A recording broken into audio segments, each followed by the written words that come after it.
मैंने 7 साल की उम्र में घर का पैसा खर्च करना शुरू कर दिया था। दूसरी क्लास में मैंने अपने पापा के 2 क्रेडिट कार्ड 3 दिन में पूरे खर्च कर दिए, हर एक में 100 मिलियन। मिडिल स्कूल में मैं और आगे बढ़ गया, कंपनी के ज्यादातर स्टॉक बेच दिए, लगभग 10 बिलियन रुपए निकाल लिए और 1 महीने के अंदर हर एक पैसा उड़ा दिया। इसने पूरे टीएन हाई में एक फाइनेंशियल भूकंप ला दिया और मेरे पापा का अपनी कंपनी से कंट्रोल लगभग चला गया। सिर्फ 10 साल में मैंने 100 बिलियन की कंपनी को पूरा खाली कर दिया। फिर आज मेरे पापा ने फोन करके बताया कि फैमिली बैंकरप्ट हो गई है और घर आकर खेती करने को कहा। हजारों मील दूर मुझे कोई परेशानी महसूस नहीं होती जिसमें मेरे पापा डूबे होंगे। बैंकरप्ट होने की खबर दुख या मायूसी नहीं लाती, बस एक लंबी धीमी राहत की सांस। मैंने पूंछ एक तरफ फेंक दिया और बाथरूम के फर्श पर लेट गया बिना किसी फिक्र के। तुम खराब सिस्टम, तुमने सब सुन लिया। मेरी फैमिली का दिवाला निकल गया है। जाओ अपने लिए कोई और होस्ट ढूंढो। जो पैसा मैंने तुम पर खर्च किया उसे कुत्ते का खाना समझ लो। ऐसा मत कहो होस्ट, सिस्टम लगभग पूरा बन गया है, तुम अब छोड़ नहीं सकते। एक मशीन जैसी आवाज चालाकी से भरी मेरे दिमाग में गूंज उठी। जैसे ही मैंने यह सुना मेरा खून खौल उठा। पूरा बन गया? मेरा मजाक उड़ा रहे हो? मैंने तुम पर 10 बिलियन से ज्यादा खर्च किए हैं, एक सुअर भी अब तक बच्चे दे देता। तुम बस मुझसे पैसा लूटते हो। मैं थक गया हूँ। इस सबसे शक्तिशाली मैन्युफैक्चरिंग सिस्टम के लिए मैं हर दिन पैसे के लिए भाग दौड़ करता रहा हूँ। मैंने तो हुआ का नंबर एक फजूल खर्च करने वाला का खिताब भी पा लिया। और किस लिए? सब सोचते हैं कि मैं ऐशो आराम की जिंदगी जी रहा हूँ, लेकिन सच तो सिर्फ ऊपर वाला जानता है। मैं बिना किसी शक के सबसे दुखी अमीर बच्चा हूँ, जबकि दूसरे अमीर बच्चे स्पोर्ट्स कार में घूमते हैं और खूबसूरत लोगों के साथ होते हैं। मैं छोटे मोटे काम करता हूँ सिर्फ खाना खरीदने के लिए, हर दिन बचे खुचे पर जीता हूँ। ये सब बस इतना पैसा जमा करने के लिए ताकि सिस्टम को खिला सकूं। 10 साल हो गए हैं और कोई तरक्की नहीं दिखी। मैं थक गया हूँ। मैं जा रहा हूँ। होस्ट, हम बहुत करीब हैं, बस 2.3 मिलियन और ये हो जाएगा। मुझ पर भरोसा करो, इस खराब सिस्टम ने मुझे इतनी बार ठगा है कि मैं गिन भी नहीं सकता। मेरे प्यारे होस्ट, ये सच में आखिरी ट्रांसफर है। जैसे ही तुम भेजोगे सिस्टम पूरा लोड हो जाएगा। मैंने अपना अकाउंट बैलेंस चेक किया, घर की फ्लाइट का पैसा अलग करने के बाद ठीक 2.3 मिलियन बचे हैं। ये खराब सिस्टम मुझे पूरा निचोड़ना चाहता है। बिल्कुल नहीं, अगर मैंने एक और पैसा भेजा तो मैं बेवकूफ हूँ। अंकित, अगर तुम मेरे सामने आयरन मैन सूट के ब्लूप्रिंट्स भी रख दो तो भी मैं एक पैसा ट्रांसफर नहीं करूंगा। मेरा फैसला पक्का है। मेरे मुंह से ये शब्द निकले ही थे कि मेरा चेहरा बदल गया, क्योंकि ठीक उसी वक्त मेरे दिमाग में एक पूरा आर्मर्ड सूट का डिजाइन दिखा। डिजाइन इतना खूबसूरत था कि सांस रुक गई। मेरा दिल तेजी से धड़कने लगा। मुझे लगा मैं खुद पर कंट्रोल खो रहा हूँ। कौन सा आदमी इसको मना कर सकता है? होस्ट, मैं तुमसे झूठ नहीं बोल रहा, लेकिन तुम्हारी अभी की स्किल से तुम ये नहीं कर सकते। ब्लूप्रिंट्स होने के बाद भी तुम इसे बना नहीं पाओगे, इसलिए तुम्हें मेरी जरूरत है। मुझ पर भरोसा करो, बस 2.3 मिलियन और सबसे शक्तिशाली मैन्युफैक्चरिंग सिस्टम तुम्हारा होगा। मैंने मुश्किल से घूंट भरा। मजबूत रहो, यह एक जाल है, मुझे रुकना होगा। ठीक है, ट्रांसफर कर दो। मैं मान गया। 1 सेकंड बाद बैंक की नोटिफिकेशन आई। मैं गिनना भूल गया हूँ कि कितनी बार मैं पूरा खाली हो चुका हूँ। मैंने खुद को झाड़ा, खड़ा हुआ और एक लंबी सांस ली। जो भी हो, इतनी बार ठगे जाने के बाद एक और क्या फर्क पड़ेगा। मैंने सफाई के औजार अभी रखे ही थे कि अचानक मेरे सर में भारीपन महसूस हुआ। फिर एक साफ आवाज मेरे दिमाग में गूंजी। इसके बाद मशीन जैसी कई घोषणाएं आईं। सबसे शक्तिशाली मैन्युफैक्चरिंग सिस्टम पूरा लोड हो गया। होस्ट के बेसिक स्टैट्स बढ़ा दिए गए। स्टार्टर गिफ्ट पैक दे दिया गया। शॉप अब खुल गई है। मैं जम सा गया। इस बार ये सच है, खराब सिस्टम ने सच में काम कर दिया। जैसे ही मेरे दिमाग में बात बैठी, सिस्टम का पर्सनल डैशबोर्ड दिखने लगा। होस्ट कोल, manufacturing level 1, prestige 0, wealth 20,000, appearance 88, math 61, physics 7, chemistry 7, biology 7, computing 7, language 100। मैंने अपने स्टैट्स को देखा और मुझे गुस्सा आ गया। बस यही? ये है तुम्हारा बड़ा अपग्रेड? सब कुछ बस मुश्किल से पास क्यों है? होस्ट, ये सिस्टम की बढ़ोतरी की आखिरी सीमा है। 7 का स्कोर तो धरती के ज्यादातर लोगों से पहले ही आगे है। सिर्फ मैथ में ही कम से कम 99% लोग तुमसे नीचे हैं। मैंने अपने हाथ बांध लिए। काफी नहीं है। मेरा अपीयरेंस स्कोर बहुत कम है। इसे बढ़ाओ या मुझे रिफंड चाहिए। एक लंबी और मुश्किल बातचीत के बाद मैंने सिस्टम को मना लिया कि वह मेरा अपीयरेंस स्कोर 92 तक बढ़ा दे। अब मैं सच में बाहर चमक सकता हूँ। और इसी बीच मुझे समझ आ गया कि सिस्टम असल में कैसे काम करता है। बेहतर चीजें बनाने के लिए मुझे पहले अपना मैन्युफैक्चरिंग लेवल बढ़ाना होगा। लेवल 1 पर आर्मर्ड बैटल सूट जैसी कोई चीज बनाने का कोई मौका नहीं है। मुझे अपने बेसिक साइंस स्टैट्स भी बढ़ाने होंगे, क्योंकि बड़ी खोजें मुझे खुद बनानी होंगी, मुफ्त में नहीं मिलेंगी। लेवल अप करने के 2 मुख्य तरीके हैं, प्रेस्टीज पॉइंट्स और वेल्थ पॉइंट्स। नाम और पैसा, सीधी बात। शॉप में ब्लूप्रिंट्स और क्राफ्टिंग टूल्स को अनलॉक करने के लिए भी इनमें से किसी एक की जरूरत होती है। मैंने एक लंबी गहरी सांस ली, क्योंकि आखिर वह पल आ गया है जिसका मैं इंतजार कर रहा था। स्टार्टर गिफ्ट पैक खोलना। 10 साल तक इस सिस्टम को खिलाया है, यकीनन स्टार्टर गिफ्ट पैक निराश नहीं करेगा। एक मैथ सॉल्वर कार्ड, डिफिकल्टी 7, एक मिनी ग्राफीन बैटरी का ब्लूप्रिंट। सच में बस यही? कम से कम एक कोल्ड फ्यूजन बैटरी तो दे देते। इस बार मोल भाव काम नहीं आया। मैंने न चाहते हुए भी उस मामूली स्टार्टर गिफ्ट पैक को मान लिया। घर जाने से पहले मैं स्कूल की लैब में रुका। मैंने मिनी ग्राफीन बैटरी का एक काम करने वाला सैंपल बनाया। एक बार जब मैं घर पहुंच जाऊंगा तो मेरे पास अब अमीर बच्चे होने की सुविधा नहीं होगी। ऐसी चीज बनाने के लिए साधन शायद मुझे नहीं मिलेंगे। ग्रैंडर एकेडमी दुनिया का सबसे अच्छा स्कूल शायद ना हो, लेकिन उनका सामान बहुत अच्छा है, उस महंगी फीस के हर पैसे के लायक। स्कूल मुझे जाते देखकर बहुत खुश है। अमीर बच्चों से भरे स्कूल में फीस तो बस शुरुआत होती है। हमेशा इनकम का दूसरा दौर होता है जिसे निचोड़ा जा सके। लेकिन मेरे साथ ऐसा नहीं था। स्कूल मुझसे एक पैसा भी नहीं निकाल पाया। उल्टा वह मुझे अच्छी सैलरी देते रहे हैं। वह बच्चा हर दिन बाथरूम साफ करने में मेहनत करता था। अच्छा, वह गरीब वाला आखिर चला गया, लेकिन अब बाथरूम कौन साफ करेगा? प्रिंसिपल ने आह भरी, आधा राहत में और आधा परेशानी में। प्रिंसिपल, कोल कहाँ है? एक बूढ़ा आदमी घबराहट में ऑफिस में घुसा। चला गया, अब तक एयरपोर्ट पर होगा।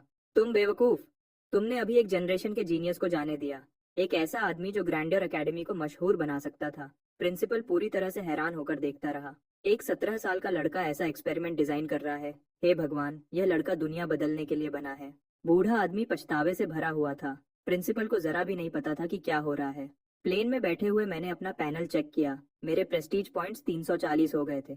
तब मुझे याद आया, मैं ऑपरेशन लॉग मिटाना भूल गया था जब मैंने बैटरी सैंपल बनाया था। किसी ने उसे ढूंढ लिया होगा, मुझे फिक्र नहीं है। सिर्फ लॉग से आखिरी प्रोडक्ट को रिवर्स इंजीनियर करना काफी नहीं है। उसके ऊपर से बैटरी को असल में इस्तेमाल करने के लिए एक खास कंडक्टिव इंटरफेस चाहिए। मेरी बैटरी सबसे अलग रहेगी, क्योंकि मुझे अभी प्रेस्टीज पॉइंट्स की कोई जरूरत नहीं थी। मैंने उन सबको अपने मैन्युफैक्चरिंग लेवल को बढ़ाने में लगा दिया। खराब सिस्टम ने मुझे चेताया था कि जब तक मैं मैन्युफैक्चरिंग लेवल 2 पर नहीं पहुंचता, मेरे बेसिक साइंस स्टैट्स में से कोई भी लैंग्वेज के अलावा 7 से आगे नहीं बढ़ सकता। मैथ में वह एक एक्स्ट्रा पॉइंट 10 साल तक सिस्टम को खिलाने का मेरा इनाम है। कितना बड़ा धोखा है। फिर भी एक्सपीरियंस बार को 3001 तक बढ़ते देखकर थोड़ी खुशी तो मिली। लेवल 2 ज्यादा दूर नहीं होना चाहिए। अगर मैं वेल्थ पॉइंट्स इस्तेमाल करूं तो एक्सचेंज रेट क्या है? 10,000 हर एक्सपीरियंस पॉइंट के लिए। जाहिर है ये खराब सिस्टम मुझे खाली करने के तरीके ढूंढता रहता है। अब से मैं सिर्फ प्रेस्टीज पॉइंट से लेवल अप करूंगा। एक पैसा भी इस खराब सिस्टम को नहीं जाएगा। मैंने ये कसम चुपचाप ली। जैसे ही मैं एयरपोर्ट से बाहर निकला, मैंने अपने माँ बाप को एक बोर्ड पकड़े देखा। वह अच्छे कपड़ों में थे, 7 या 8 बॉडीगार्ड से घिरा हुआ। मैंने पलक झपकाई। लग्जरी कार, पूरी सिक्योरिटी। क्या ये सच में बैंकरप्ट लोग हैं? कुछ तो गड़बड़ है। जैसे ही मैं उनके पास गया, लिली ने मुझे जोर से गले लगा लिया। मुझे बहुत अफसोस है बेटा, तुम्हें इतने वक्त तक अकेला छोड़ने के लिए। देखो तुम्हें कितने पतले हो गए हो। मैंने तुम्हारे पापा से कहा था कि $8 मिलियन हर महीने काफी नहीं होंगे। ये मेरी गलती है। मुझे तुम्हें अलग से पैसा भेजना चाहिए था। विक्टर की पलक फड़की। ये औरत अब एक मुसीबत खड़ी करने वाली है। क्या तुमने पहले ही काफी नुकसान नहीं कर दिया? माँ, क्या हम बैंकरप्ट नहीं हैं? विक्टर ने मुंह खोला, लेकिन लिली ने पहले ही बात काट दी। तुम्हारे पापा की कंपनी चली गई है। हाँ, लेकिन मेरे पास अभी भी पैसा है, तो तुम फिक्र मत करो। तुम्हें जो भी चाहिए बस बताओ, मैं अभी भेज दूंगी। बढ़िया। खराब सिस्टम ने ये सब जरूर सुन लिया होगा। बस वक्त की बात है जब वह और पैसा मांगने आएगा। जैसे ही मैंने सोचा, एक आवाज आई और मेरे पैनल पर एक नया क्वेस्ट दिखा। कैसा मास्टर क्राफ्ट्समैन है जिसके पास अपनी कंपनी नहीं है? स्टारलाइट टेक्नोलॉजी के इकलौते वारिस के रूप में इसे वापस जिंदा करना तुम्हारा फर्ज है। क्वेस्ट: स्टारलाइट टेक्नोलॉजी के सारे कर्ज चुकाओ, पूरे ऑपरेशंस वापस शुरू करो और बिजनेस को फिर से शुरू करो। इनाम: 900 प्रेस्टीज पॉइंट्स, एक चार्म पॉइंट और एक फ्री शॉप ड्रॉ। मैंने चैन की सांस ली। ये अभी भी पैसे से जुड़ा क्वेस्ट है, लेकिन कम से कम इस बार ये सिस्टम की जेब में नहीं जा रहा। पापा, क्या सच में कंपनी को बचाया नहीं जा सकता? मैंने पूछा, हालत जांचने के लिए। विक्टर ने मुझे चुपचाप गर्व से देखा। मेरा बेटा आखिर बड़ा हो गया है। पैसा मांगने की बजाय कंपनी के बारे में पूछ रहा है। लेकिन यह बेकार है। पैसे का अंतर बहुत ज्यादा है। पिछले 2 साल से कंपटीशन बहुत मुश्किल रहा है और हमें बहुत वक्त से कोई अच्छा डील नहीं मिला। मुझे शर्मिंदगी महसूस हुई। मुझे अफसोस है। अगर मैंने कंपनी का पैसा खाली न किया होता तो ये हालत नहीं होती। लिली ने हाथ हिलाकर बात टाल दी, साफ तौर पर गुस्से में। खुद को दोष देने की हिम्मत मत करना। तो क्या हुआ अगर तुमने कुछ पैसा खर्च कर दिया? कोई बड़ी बात नहीं। तुम्हारे पापा की वह कंपनी वैसे भी ज्यादा कुछ नहीं कमाने वाली थी। तुम्हारे साथ या तुम्हारे बिना आखिर में वह बैंकरप्ट हो ही जाती। विक्टर को साफ दर्द हो रहा था, लेकिन इस घर के सबसे नीचे वाले सदस्य के रूप में उसने यह सह लिया। सच कहूँ तो लिली पूरी तरह गलत नहीं थी। मैं इस बात में नहीं पड़ूंगा कि बैंकरप्सी के लिए असल में कौन जिम्मेदार है। अब बस यही जरूरी है कि स्टारलाइट टेक्नोलॉजी को बचना होगा। माँ, तुम्हारे पास कितना पैसा है? जितना लिली अपने बेटे से प्यार करती थी, बिना किसी शर्त के, हर तरह से। उन शब्दों ने उसके दिल को झटका दिया। मेरा ये प्यारा बेटा अपने पापा को बर्बाद करने के बाद अब अपनी माँ के पीछे पड़ गया है। कैश में ज्यादा नहीं है, लेकिन मेरे पास जमीन जायदाद, स्टॉक्स और ऐसी चीजें हैं। इसमें से कुछ भी तुम्हारे पापा की कंपनी से जुड़ा नहीं है। ये सब तुम्हारा है। माँ, मैं स्टारलाइट टेक्नोलॉजी को वापस लाना चाहता हूँ। क्या तुम्हारे पास उसके लिए काफी पैसा है? लिली हैरानी से देखती रही, कुछ बोल नहीं पाई। विक्टर को ठंडा पसीना आ गया। विक्टर ने मुश्किल से अपना नुकसान कम किया था और जो थोड़ा बहुत बचा था उसे बचाया था। फैमिली के लिए आखिरी सहारा जमा कर रहा था और अब यह बच्चा सब कुछ बर्बाद करना चाहता है। विक्टर ने गला साफ किया। बेटा, कंपनी का काम मुझ पर छोड़ दो। तुम अभी छोटे हो, स्कूल पर ध्यान दो। मैं तुम्हें कुछ दिन में नया स्कूल ढूंढ दूंगा। 2 साल चुपचाप पढ़ाई करो। मैं ये सब नहीं सुनूंगा। मैंने लिली के गले में हाथ डाले और मिन्नत की। माँ, मुझ पर भरोसा करो। मुझे पैसा दो और मैं स्टारलाइट टेक्नोलॉजी को वापस लाऊंगा। अगर मैं इसे नीचे गिरा सकता हूँ तो मैं इसे वापस ऊपर भी ला सकता हूँ। विक्टर का चेहरा पूरी मायूसी से भर गया। सब खत्म हो गया। उसका यह बेवकूफ बेटा रोक ही नहीं सकता। जिंदगी बहुत बहुत लंबी लग रही है। मैंने लिली का फोन लिया और तुरंत उसकी जायदाद देखने लगा। मुझे नहीं पता कि ये काफी होगा या नहीं स्टारलाइट टेक्नोलॉजी को बचाने के लिए। पापा, लगभग कितने की बात कर रहे हैं हम? विक्टर का चेहरा राख जैसा सफेद हो गया। खामोशी। उसने जवाब देने से मना कर दिया। लिली ने घूंट भरा। बेटा, परसों कोर्ट जगह को सील करने आ रहा है। तुम इतने कम वक्त में इतना पैसा जमा नहीं कर सकते। विक्टर तुरंत खुश हो गया। सही, कोई कैश पैसा नहीं है। अगर बच्चा खर्च करना भी चाहे तो नहीं कर सकता। मैं चिंता में पड़ गया। बैंक लोन का क्या? लिली का चेहरा अजीब हो गया। उसे समझ नहीं आया कि क्या जवाब दे। विक्टर थोड़ा हंसा। बेटा, क्या तुम्हें सच में लगता है कि बैंक हमें कुछ देगा? बैंक ही हमारा सबसे बड़ा कर्जदाता है। हमारा नाम काट दिया गया है। तुम्हें पता है मैंने कितनी मेहनत की थी इतना सब बचाने के लिए। मैंने लंबी सांस ली और जल्दी से चीजें बेचने का तरीका सोचने लगा। हम घर नहीं जा रहे क्या? मैंने अचानक देखा कि हम बिल्कुल गलत रास्ते पर जा रहे हैं। आज स्टेला का 17वां जन्मदिन है। हम उनके घर जा रहे हैं मुफ्त खाना खाने, लिली ने बताया। मैं अभी घर आया था और हम अभी से दिवालिया होने और पार्टी की बातें कर रहे हैं। कंपनी के बंद होने से लिली डर गई है। उसने सोचा है कि अब खर्च कम करना पड़ेगा। मुफ्त खाना तो मुफ्त खाना ही होता है। स्टेला, मेरी आंखें बड़ी हो गईं। ऐसा नहीं हो सकता। पहले दिन वापस आया हूँ और अभी से उससे मिलना पड़ेगा। विक्टर ने सर हिलाया। हाँ, सच में कितनी शर्म की बात है। पहले मैंने उसके पापा को शराब पिलाई थी और एक शादी का कॉन्ट्रैक्ट साइन करवा लिया था। फिर मैंने वह चीज खो दी और अब हमारी हालत ऐसी है कि हम उनके दरवाजे पर जा भी नहीं सकते। लिली ने नाउम्मीदी से अपना सर हिलाया। इतनी जरूरी चीज कोई कैसे खो सकता है?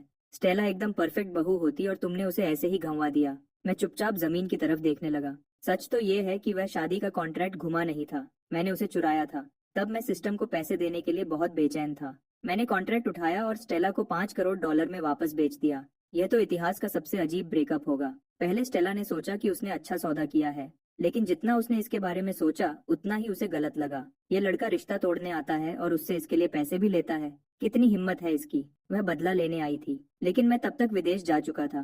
पूरा मामला ऐसे ही खत्म हो गया। मैं डिनर से बचने का बहाना बनाने ही वाला था कि तभी कुछ समझ आया। स्टेला का जन्मदिन, वहाँ बहुत सारे अमीर मेहमान होंगे, है ना? लगभग सब बड़े पैसे वाले। अगर मेरा रिश्ता बहुत पुराना नहीं होता हैरोल्ड के साथ, तो शायद हम लिस्ट में भी नहीं होते। मैं मुस्कुराया। एक कमरा अमीर लोगों से भरा हुआ। लगता है पैसे निकालने का अच्छा मौका है। एक काम पूरा करना है। घमंड इंतजार कर सकता है। जैसे ही हम तीनों एसयू फैमिली के घर पहुंचे, तुरंत शोर शराबा शुरू हो गया। FWAS का नंबर 1 बेकार आदमी, 10 साल का खर्च करने वाला चैंपियन, तियानहाई का पैसे उड़ाने वाला राजा, एक जिंदा लेजेंड उनके बीच चल रहा है। वह वापस आ गया है। यंग कोल, तुम आखिर वापस आ गए। और ज्यादा देर होती तो पता नहीं मैं कैसे जीता। एक मोटा, बहुत उत्सुक आदमी मेरे पैरों पर गिर गया। मैं सच में भावुक हो गया। यह रिको है। जब मेरे पास खाने को कुछ नहीं था, तब वही हमेशा मेरा ख्याल रखता था। तुम्हें कोई अंदाजा नहीं है। तुम्हारे बिना मेरे पापा ने मुझे पहले से भी ज्यादा परेशान किया है।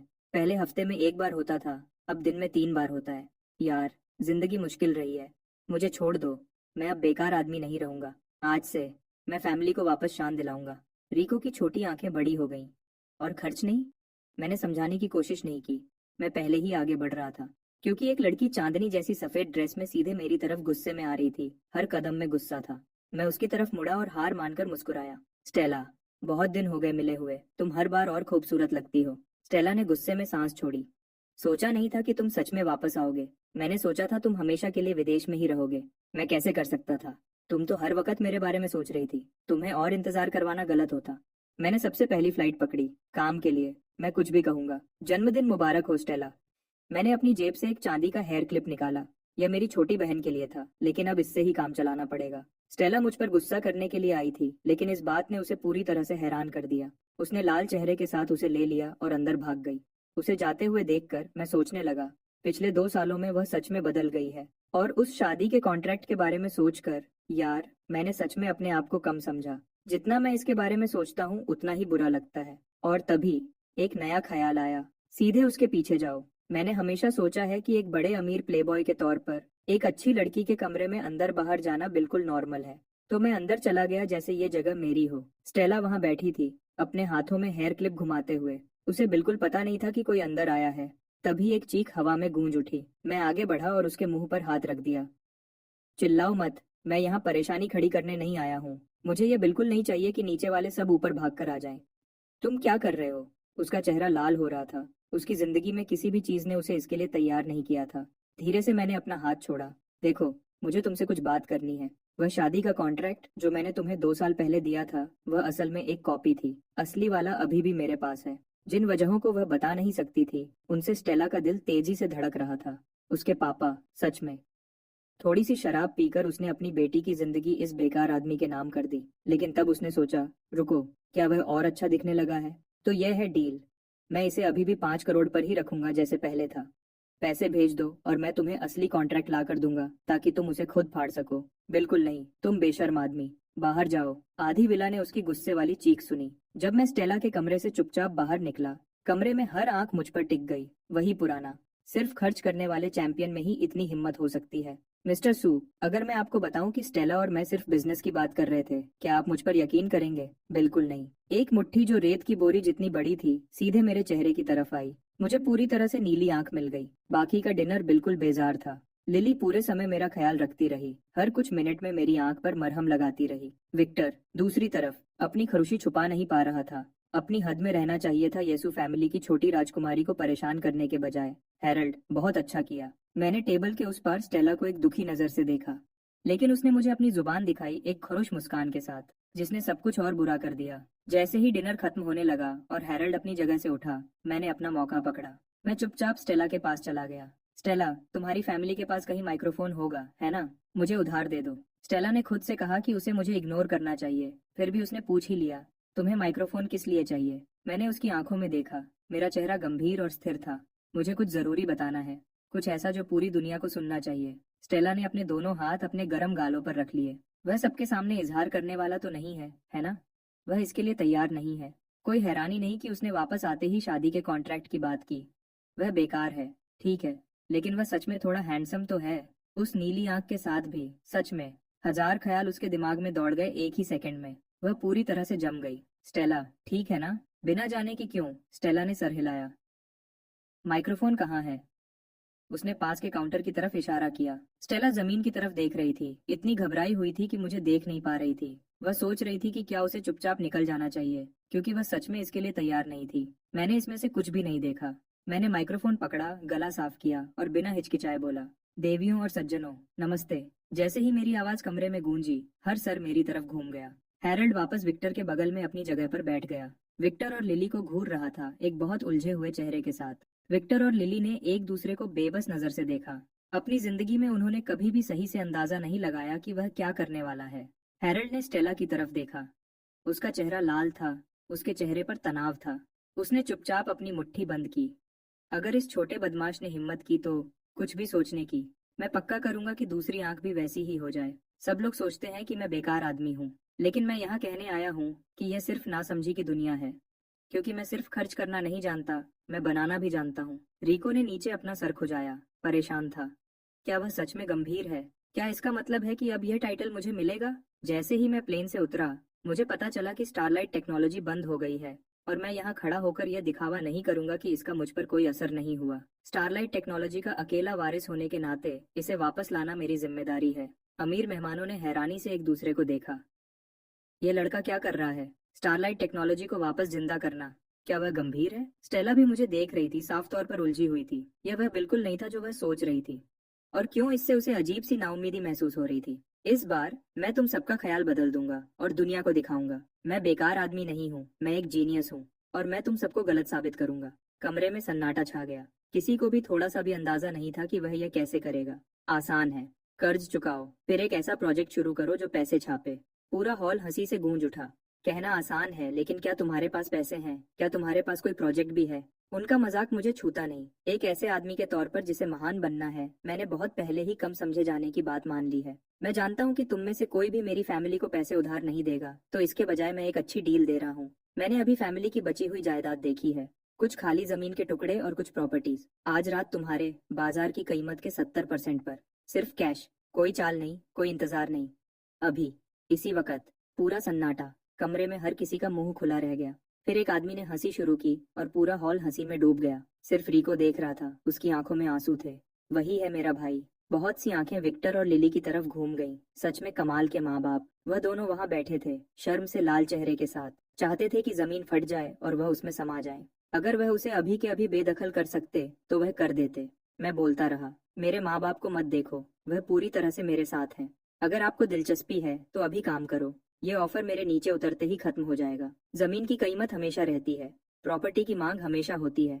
किस बात का इंतजार कर रहे हो? मैंने उनकी आंखों में लालच चमकते हुए देखा, जो साफ था और छुपाया नहीं जा सकता था। और मेरे सीने में जो गांठ थी वह आखिरकार खुल गई। हमारे पास कैश है, स्टारलाइट टेक्नोलॉजी सफल होगी। 15 मिनट से भी कम टाइम में मैंने फैमिली के बचे हुए सारे सामान बेच दिए हैं। 3 बिलियन नकद, ये काफी से भी ज्यादा होना चाहिए। विक्टर कंपनी के अकाउंट बैलेंस को देखता है और ऐसा लगता है जैसे उसने अपनी किस्मत मान ली हो। ठीक है, लड़के की नीयत अच्छी है, इस बूढ़े शरीर के लिए एक और बार मुश्किल। यंग कोल, तुम सच में सबसे बड़े मददगार हो जो टीएनआई ने कभी देखा है। कोई मेरी तरफ चैंपेन का एक ग्लास उठाता है, मैं उसे मुस्कुराते हुए ले लेता हूँ और पीता हूँ। आप मेरी तारीफ कर रहे हैं, यह तो बस बिजनेस था, इसमें कोई एहसान नहीं था। वह आदमी जिसे हम मिस्टर बाई कहेंगे, अपनी हंसी मुश्किल से रोक पाता है। हाँ हाँ, फैमिली और देश के लिए लड़ना, एक सच्चा महान आदमी। मैं मुस्कुराए बिना नहीं रह पाता। पहली बार किसी ने मुझे महान आदमी कहा है, मुझे इसकी आदत पड़ सकती है। मैं भीड़ की तरफ मुड़ता हूँ, क्योंकि हमने अभी अभी साथ में बिजनेस किया है, तो मैं आपको एक आखिरी अच्छी सलाह देता हूँ। जो कोई भी स्टारलाइट टेक्नोलॉजी के स्टॉक खरीदना चाहता है, अभी सही वक्त है, क्योंकि जब हम वापस आएंगे तब कुछ नहीं बचेगा। कई मेहमान पेट पकड़कर हंसते हैं जब वह हेरल्ड को अलविदा कहते हैं। वह और बर्दाश्त नहीं कर सकते, एक और मिनट और वह हंस हंस कर मर जाएंगे। जैसे ही भीड़ कम होने लगती है और हम घर जाने की तैयारी करते हैं, स्टेला मुझे अलग अपने कमरे में ले जाती है। ऐसा नहीं है कि यह पहली बार है। क्या तुम्हारी फैमिली को सच में इतने पैसों की कमी है? हाँ, लगभग। तुम जानती हो कैसा है, स्टारलाइट टेक्नोलॉजीज खतरे में है। मुझे कुछ करना पड़ा, लेकिन मेरे डैड कहते हैं ये सिर्फ पैसों की प्रॉब्लम नहीं है। क्या तुम जो कर रहे हो उससे सच में मदद मिलेगी? मुझ पर भरोसा करो, मैं स्टारलाइट टेक्नोलॉजी को पूरी इंसानियत के लिए एक रोशनी बनाऊंगा। स्टेला थोड़ी देर सोचने के बाद बहुत प्यारा सा आई रोल करती है। वह अपने बेड के पास वाली ड्रॉर में हाथ डालती है और एक ब्लैक कार्ड निकालती है। यह वह है जो मैंने पिछले 2 सालों में बचाया है। 7 मिलियन से थोड़ा कम होगा। पासवर्ड मेरी बर्थडे है, ले लो। मेरी आंखें चमक उठती हैं। मैं शर्मिंदा होकर कार्ड ले लेता हूँ। कितनी अच्छे दिल वाली लड़की है। हालांकि 2 सालों में 7 मिलियन बचाना वह लगभग मेरे पुराने सेल्फ की बराबरी कर रही है। फिक्र मत करो, मैं तुम्हें असली कॉन्ट्रैक्ट लाकर दूंगा, जो पक्का असली होगा। निकलो। अच्छा हुआ मेरे लिए, मैं काफी तेज हूँ। दूसरी आंख सही सलामत बच जाती है। आज रात की सामान की बिक्री पैसा जमा करने के अलावा मुझे 100 प्रेस्टीज पॉइंट्स भी दिलाती है। मुझे नहीं पता सिस्टम ये सब कैसे कैलकुलेट करता है। करोड़ों का एक डील, और उससे मुझे कम प्रेस्टीज मिलता है जितना स्कूल के एक लैब एक्सपेरिमेंट से मिलता है। गाड़ी में वापस आकर मैं आखिर पूछता हूँ, डैड क्या यह काफी है? विक्टर एक लंबी थकी हुई सांस छोड़ता है। बात यह है, स्टारलाइट टेक्नोलॉजी की प्रॉब्लम कभी सिर्फ पैसा नहीं थी। कंपनी आधे साल से भी ज्यादा बंद पड़ी है। कोई ऑर्डर नहीं, कोई प्रोजेक्ट नहीं। असली प्रॉब्लम ये है। मैं शांति से मुस्कुराता हूँ और अपनी छाती थपथपाता हूँ। यह मुझ पर छोड़ दो, तुम कंपनी को वापस खड़ा करो, मैं ऑर्डर्स ढूंढ लूंगा। विक्टर को समझ नहीं आता क्या कहे। एक बच्चा जो बड़ा हो गया है, लेकिन सिर्फ आधा। वह पता नहीं कैसे सबसे ज्यादा थकाने वाला होता है। अगली सुबह मैं सुबह होने से पहले उठ जाता हूँ। मैं नीचे आता हूँ तो विक्टर को पहले से तैयार और बाहर जाते हुए देखता हूँ। ऑफिस जा रहे हो अभी से? हाँ, वक्त बर्बाद करने का टाइम नहीं है। हालात जैसे हैं वैसे ही हैं। तुम्हारा डैड एक और बार लड़ेगा। ये बातें दिल को छू जाती हैं। मैं चुपचाप कसम खाता हूँ, मैं अपने डैड को दुनिया का सबसे अमीर आदमी बनाऊंगा, ताकि वह आखिर में आराम कर सके और जिंदगी का मजा ले सके। डैड, इस मौके का फायदा उठाओ और कंपनी को साफ करो। हर उस आदमी को निकाल दो जिसने कंपनी को खून चूसा है। विक्टर हल्का सा कंधे उचकाता है, जैसे सब जानता हो। वह पहले से ही यह प्लान कर रहा था। मुश्किल वक्त में असली चेहरे दिखते हैं, और विक्टर ने अब उनमें से बहुत सारों को साफ साफ देख लिया है। अगर स्टारलाइट टेक्नोलॉजी को फिर से उठना है तो बेकार लोगों को जाना होगा। और प्रोजेक्ट्स के बारे में अभी टेंशन मत लो, मैं आज एक बड़ा डील पकड़ लूंगा, बाकी हम वहां से देख लेंगे। विक्टर वहीं रुक जाता है। बेटा, क्या तुम अभी भी नींद में हो? वापस जाकर सो जाओ, तुम अभी भी बड़े हो रहे हो। मुझे कम समझा जाने की आदत बहुत पहले से पड़ चुकी है। डैड, देखो, आज रात तक मेरे पास ड्रैगन क्रेस्ट ग्रुप से एक कॉन्ट्रैक्ट होगा। विक्टर पलक झपकता है, फिर हंसता है। Dragon crest group? हाँ बेटा, जरूर होगा। विक्टर जब ऑफिस पहुंचता है तभी उसे याद आता है। ड्रैगन क्रेस्ट ग्रुप आज टीएन हाई में एक बिडिंग इवेंट कर रहा है, जो मैन्युफैक्चरर्स ढूंढ रहे हैं दो नए फोन मॉडल्स बनाने के लिए। स्टारलाइट टेक्नोलॉजी अपनी अभी की हालत में साफ तौर पर क्वालिफाई नहीं करती। यह मौका उनकी पहुंच से बाहर है। वह अपना सर हिलाता है और उस सोच को अलग कर देता है। विक्टर खुद को काम में झोंक देता है। उसे मानना पड़ेगा, उसके बेटे के इस या तो सब या कुछ नहीं वाले कदम ने कुछ फिर से जगा दिया है वह आग जो उसे शुरुआत में महसूस हुई थी। इसी बीच ब्रेकफास्ट खत्म करने के बाद मैं एक शेयर्ड बाइक पर बैठ जाता हूँ और ड्रैगन क्रेस्ट प्लाजा की तरफ साइकिल चलाता हूँ। कोई और रास्ता नहीं। हमारी हर लग्जरी गाड़ी कल रात बेच दी गई थी। बिडिंग के अलावा ड्रैगन क्रेस्ट ग्रुप आज एक प्रेस कॉन्फ्रेंस भी कर रहा है। प्लाजा भरा हुआ है। हर जगह इंडस्ट्री के लोग और रिपोर्टर्स हैं। मैं अपने सामने लोगों के समुंदर को देखता हूँ और मेरे सीने में कुछ हलचल होती है। एक सच्चा आदमी सबसे ऊपर खड़ा होता है, नीचे की दुनिया को देखते हुए। मैं अपनी बात कह ही रहा होता हूँ तभी एक जानी पहचानी स्पोर्ट्स कार पास से गुजरती है। यंग कोल, तुम यहाँ क्या कर रहे हो? ये रिको है। वही गाड़ी चला रहा है जो उसने आज सुबह हमारे गैराज से ली थी। एक अच्छी बात यह थी कि रिको ने मार्केट प्राइस से ज्यादा पैसे दिए। ये कुछ तो है। मेरा यहाँ कुछ काम है। तुम्हारा क्या? मेरी फैमिली बिडिंग के लिए यहाँ है। मेरे डैड ने जोर दिया कि मैं आकर देखूं काम कैसे होता है। मेरी आंखें चमक उठती हैं। तो तुम्हारे पास ड्रैगन क्रेस्ट ग्रुप से इनविटेशन है? मैं बस सोच रहा था कि मैं अंदर कैसे जाऊंगा और तुम यहाँ हो। हाँ, डैड ने मुझे एक दिया। कहा कि अच्छा होगा देखना कि ड्रैगन क्रेस्ट किस पर काम कर रहा है। बढ़िया।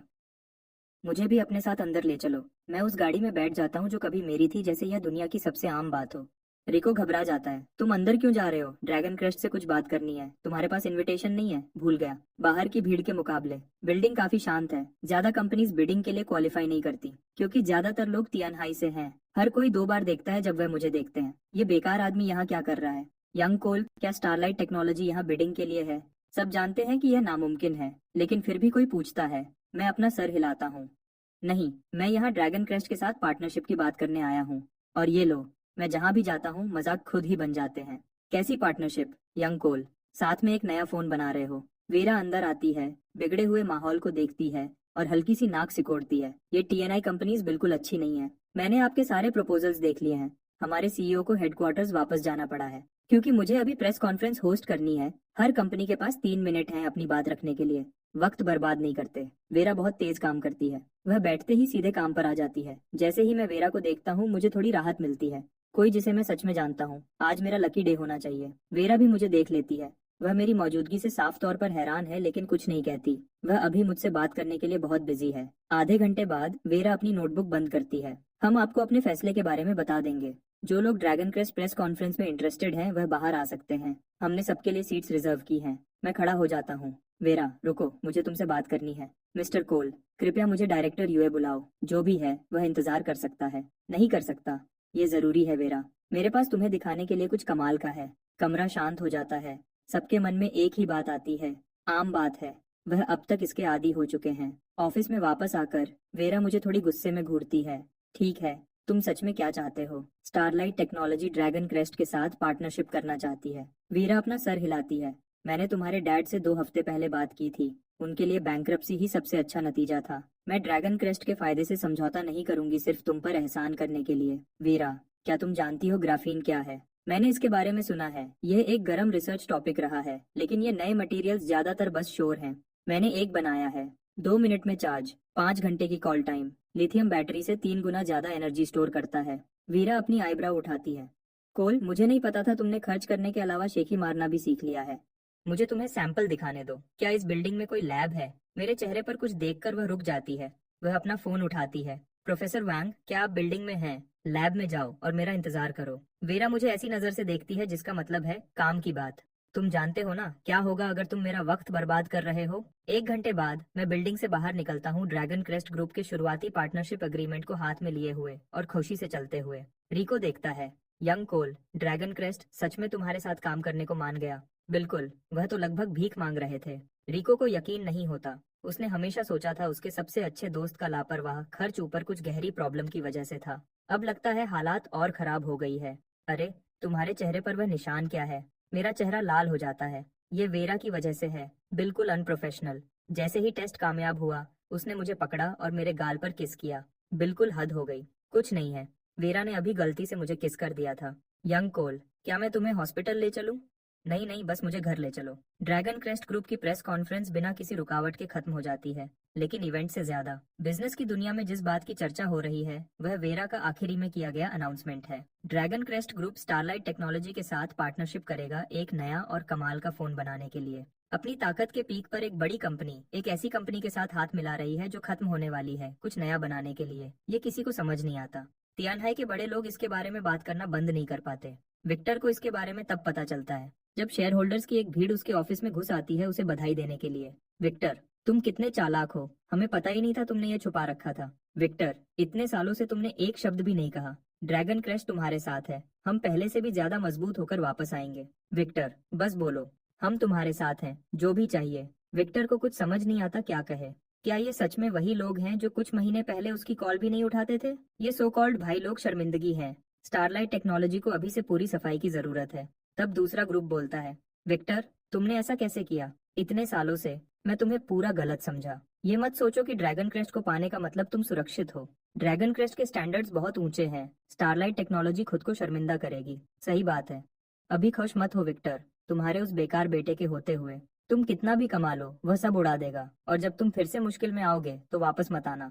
विक्टर अपनी कुर्सी पर पीछे हो जाता है बिना किसी फिक्र के। वह ऐसे लोगों पर अपनी एनर्जी बर्बाद करना बंद कर चुका है। जब वह उन्हें निकाल देता है वह सीधे घर चला जाता है। वह सच में नहीं सोचता कि मेरा ड्रैगन क्रेस्ट से कोई लेना देना था, और फिर भी मैंने आज सुबह कहा था कि मैं उनके साथ एक डील पकड़ूंगा। और दोपहर तक ड्रैगन क्रेस्ट ने स्टारलाइट टेक्नोलॉजी के साथ पार्टनरशिप का अनाउंसमेंट किया अपनी प्रेस कॉन्फ्रेंस में। वह जैसे भी देखे कुछ तो गड़बड़ है। जब विक्टर घर पहुंचता है मैं वहां लैपटॉप के साथ बैठा होता हूँ, आंखें चमकती हुई, पूरी तरह से उसमें डूबा हुआ। किसी को नहीं पता मैं क्या कर रहा हूँ। असल में मैं अपनी काबिलियत की हद देख रहा हूँ। सिस्टम कहता है 7 का बेस स्कोर मुझे पहले ही जीनियस में जीनियस बना देता है, लेकिन ये तो बस सिस्टम की बात है।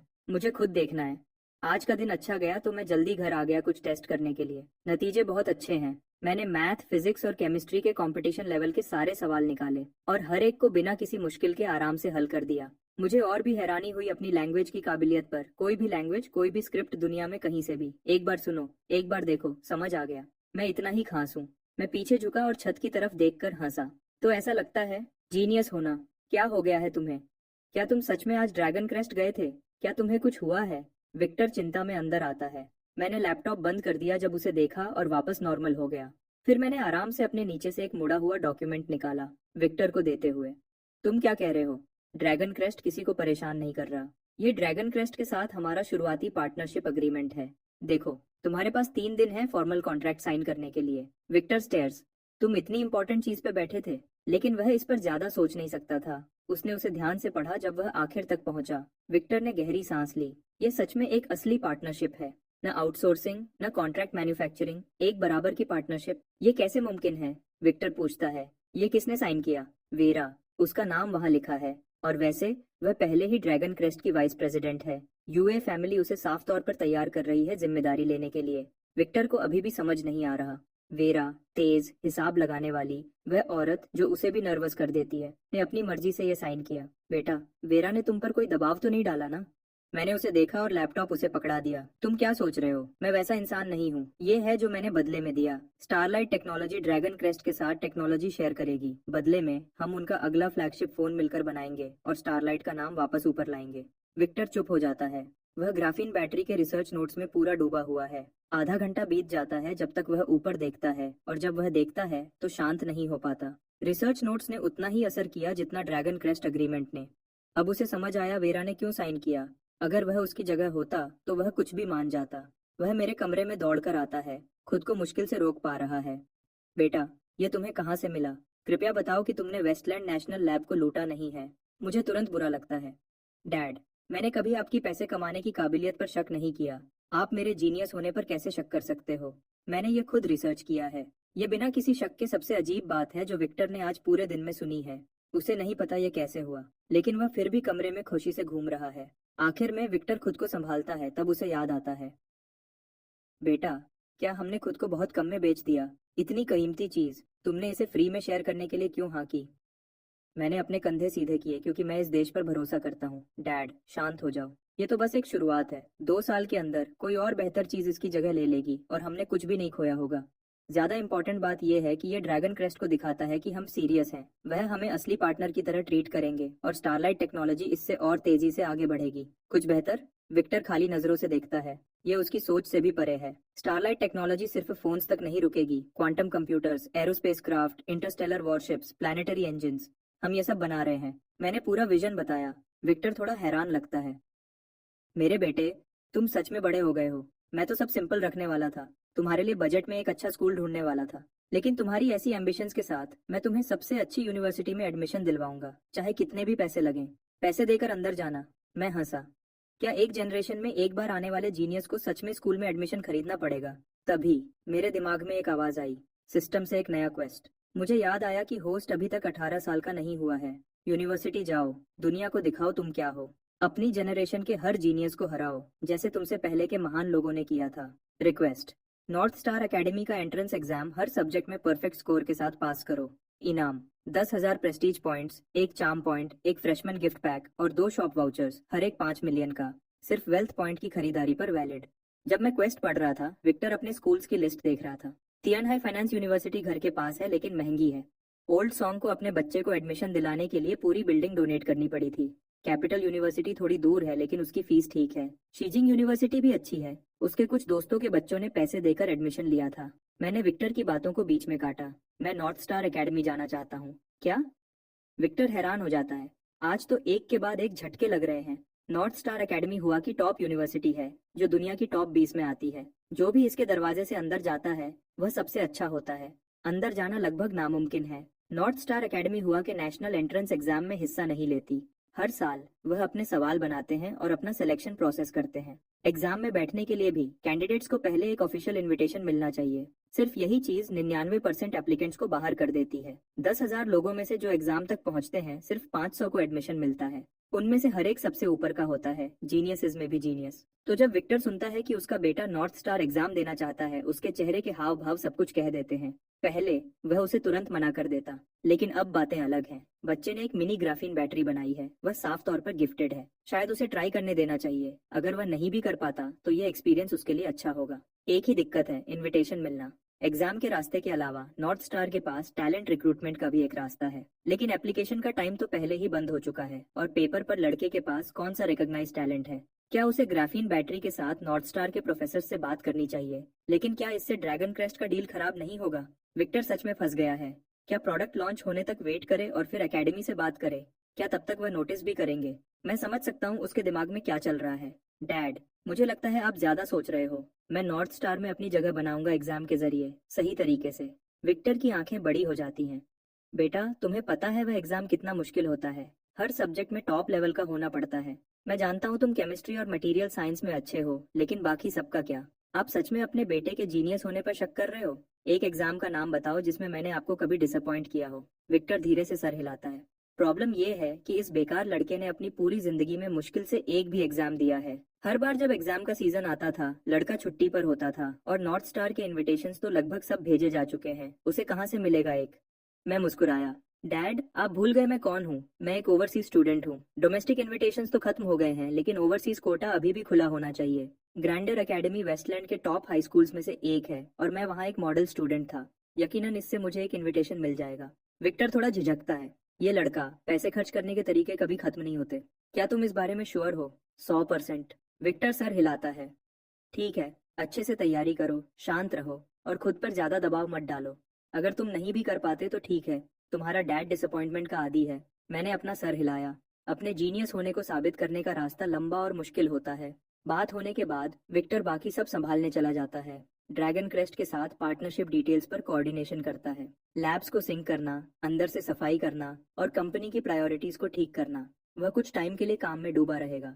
मेरे लिए कहानी अलग है। मैंने नॉर्थ स्टार के कुछ पिछले एग्जाम पेपर्स देखे और तुरंत आराम महसूस किया।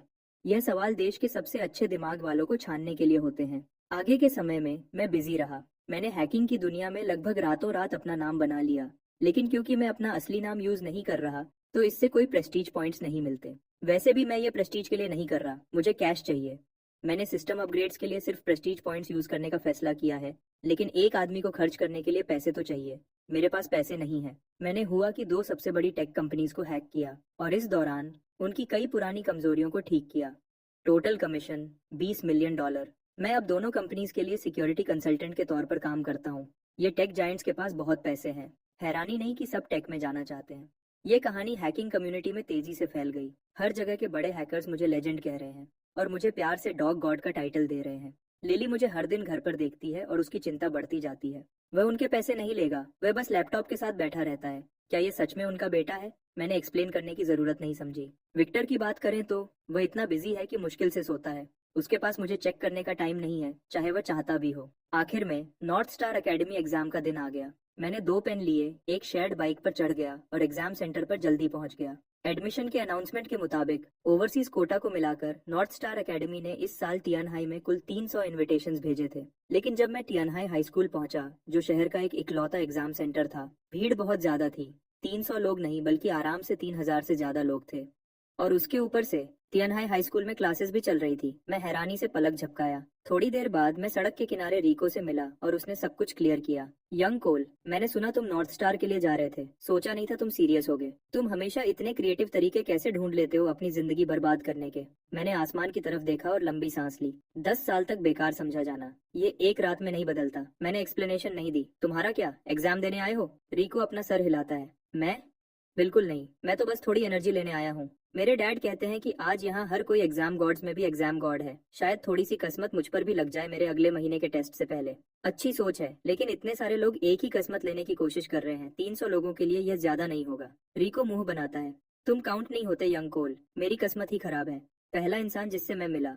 लगता है आज मुझे कुछ नहीं मिलेगा। ओह वैसे, मेरी फैमिली को ड्रैगन क्रेस्ट से एक मैन्युफैक्चरिंग कॉन्ट्रैक्ट मिला है। लगता है आगे हम स्टारलाइट टेक्नोलॉजी के साथ मिलकर काम करेंगे। ऐसा है क्या? बधाई हो। रिको उतना खुश नहीं लगता जितना सोचा था। सच में यंग कोल, स्टारलाइट टेक्नोलॉजी को ड्रैगन क्रेस्ट कैसे मिला? ये अभी बिजनेस की दुनिया का सबसे बड़ा राज है। लैंड का क्या मतलब? ड्रैगन क्रेस्ट हमारे पास आया। स्टारलाइट टेक्नोलॉजी की काबिलियत तुम्हारी सोच से भी ज्यादा है। रिको को यकीन नहीं होता। उसने अपनी आवाज धीमी की। क्या तुमने सुना लोग क्या कह रहे हैं? बात यह है कि वेरा को तुम पसंद हो, कि तुमने 7 दिन और 7 रातें उसके साथ बिताई अपना नाम साफ करने के लिए, और ड्रैगन क्रेस्ट ने फेवर के तौर पर हेल्प की। मैं गुस्से में बोला, ये कचरा कौन फैला रहा है? क्या मैं वैसा इंसान लगता हूँ? मैं अपनी इज्जत बेचने से पहले अपनी रूह बेच दूंगा। मैं तुम पर यकीन करता हूँ यार, बिल्कुल करता हूँ। लेकिन तुम हाल ही में बिल्कुल गायब थे, और तुम्हें मानना पड़ेगा तुम्हारा चेहरा कुछ ऐसा है जो अमीर लोगों को अट्रैक्ट करता है। सच है। हुआ का नंबर एक बेकार होने के अलावा मैं अमीर औरतों की सबसे पसंदीदा लिस्ट में भी हमेशा रहा हूँ। और अब जब सिस्टम ने मेरा चार्म स्टेट बढ़ा दिया है तो ये और भी बुरा है। रिको भी सोचता है मैं हैंडसम हूँ। मुझे रोना आ रहा है। मैं घर पर पैसे कमा रहा था। रिको बहुत हमदर्दी से मेरा कंधा थपथपाता है। मैं समझ गया यार, पैसे कमाना, तुम बहुत मेहनत करते हो। मुझे सच में अपने खर्चों पे ज्यादा ध्यान देना चाहिए। मैं तुम्हारी तरह नहीं बन सकता। चले जाओ। मैंने उसे एक किक मारी और अंदर चला गया। बस हो गया मेरा। मैं स्कूल के अंदर गया एग्जाम हॉल ढूंढने के लिए। एग्जाम रूम के बाहर मैं एक और जानी पहचानी शक्ल स्टेला से मिला। मेरे जैसा नहीं, स्टेला ने आखिरी मिनट में अपने इनविटेशन के लिए भाग दौड़ नहीं की। वह अपनी पूरी जिंदगी टॉप स्टूडेंट रही है, ऐसी बच्ची जिसे हर माँ बाप मिसाल के तौर पर दिखाते हैं। जब वह मुझे देखती है उसके चेहरे पर कई भाव आते हैं, पहले खनुश, फिर गुस्सा, फिर चुपचाप नाराज, और आखिर में एक बेचारी सी सांस। इतने सारे फीलिंग्स एक साथ। मैं इन सबसे बिल्कुल अनजान हूँ। मैं मुस्कुराते हुए उसके पास गया। स्टेला, तैयारी कैसी चल रही है? तुम्हारे रिकॉर्ड के हिसाब से मुझे लगता है तुम्हें चिंता करने की कोई जरूरत नहीं है। 6 साल बाद और लगता है हम फिर से क्लासमेट्स बनेंगे। चिंता मत करो। मैंने शायद एलिमेंट्री स्कूल में तुम्हें परेशान किया होगा, लेकिन यूनिवर्सिटी में मैं तुम्हारा साथ दूंगा। स्टेला को खुद नहीं पता वह किस बात पर गुस्सा है। उसकी अकड़, उसका बेपरवाह रवैया, या वह अफवाहें। उसने अपना पैर पटका। फिर वह मुड़ती है और एग्जाम हॉल में चली जाती है। दरवाजे पर रुककर पीछे देखती है। अपना बेस्ट दो। इसे अगले महीने के नेशनल एग्जाम के लिए प्रैक्टिस समझो। नॉर्थ स्टार सिलेक्शन एग्जाम के बाद बाकी सबके लिए रेगुलर नेशनल एंट्रेंस एग्जाम आता है। हाँ, औरतें सच में मुझे कम आंकती हैं। जब हम यूनिवर्सिटी में होंगे और तुम्हें कोई प्रॉब्लम समझ नहीं आएगी तो मेरे पास रोने मत आना। जब तक तुम्हारे पास 10 या 20 मिलियन रेडी ना हो तब तक हम बात नहीं कर सकते। कोल, क्या तुम एक बार सीरियस हो सकते हो? नेशनल एग्जाम अगले हफ्ते है। क्या तुम अभी भी योंडू में पढ़ना नहीं चाहते? मुझे फिर से उसे घूरते हुए देखकर पढ़ाई करने की बजाय और सामने के काम पर बिल्कुल ध्यान नहीं था। स्टेला परेशान भी है और शर्मा भी रही है। लड़के हमेशा ऐसे ही क्यों होते हैं? अगर तुम ऐसे ही देखते रहना चाहते हो तो अभी से मेहनत करना शुरू कर दो, वरना हम साथ कैसे रह पाएंगे? मैंने अपने होंठ के किनारे को पोंछा। मैं सच कह रहा हूँ स्टेला, तुम बहुत खूबसूरत हो। मैं थोड़ा सा भटक गया था। स्टेला ने अपना सिर हिलाया। इस लड़के का कुछ नहीं हो सकता। अगर तुम्हें योंदू में एडमिशन नहीं मिला तो मैं तुमसे बात करना बंद कर दूंगी। हम एक दूसरे से मुश्किल से मिल पाएंगे। मैंने तुम्हारा हाथ पकड़ा। शांत हो जाओ। नॉर्थ स्टार कल रिजल्ट्स निकालेगा। तुम देखना, मैं तुम्हारे साथ ही नॉर्थ स्टार में रहूंगा। मैं क्या पढ़ूं? शायद मैं तुम्हारे साथ मेडिकल स्कूल में आ जाऊंगा। इस तरह मैं तुम पर नजर रख सकूंगा और यह भी देखूंगा कि कोई बेवकूफ लोग तुम्हारे पीछे न पड़े। स्टेला गुस्से से भर गई। कोल, मैंने तुमसे कहा है, सपने देखना बंद करो और सच्चाई देखो। एक खूबसूरत लड़की गुस्से में भी खूबसूरत लगती है। अब भी कमाल की है। भगवान ने स्टेला को सच में बहुत अच्छा बनाया है, जबकि वह दोनों एग्जाम की तैयारी में पूरी तरह डूबे हुए हैं। नॉर्थ स्टार एकेडमी के ऑनलाइन फोरम पर कल के रिजल्ट्स के बारे में बहुत चर्चा हो रही है।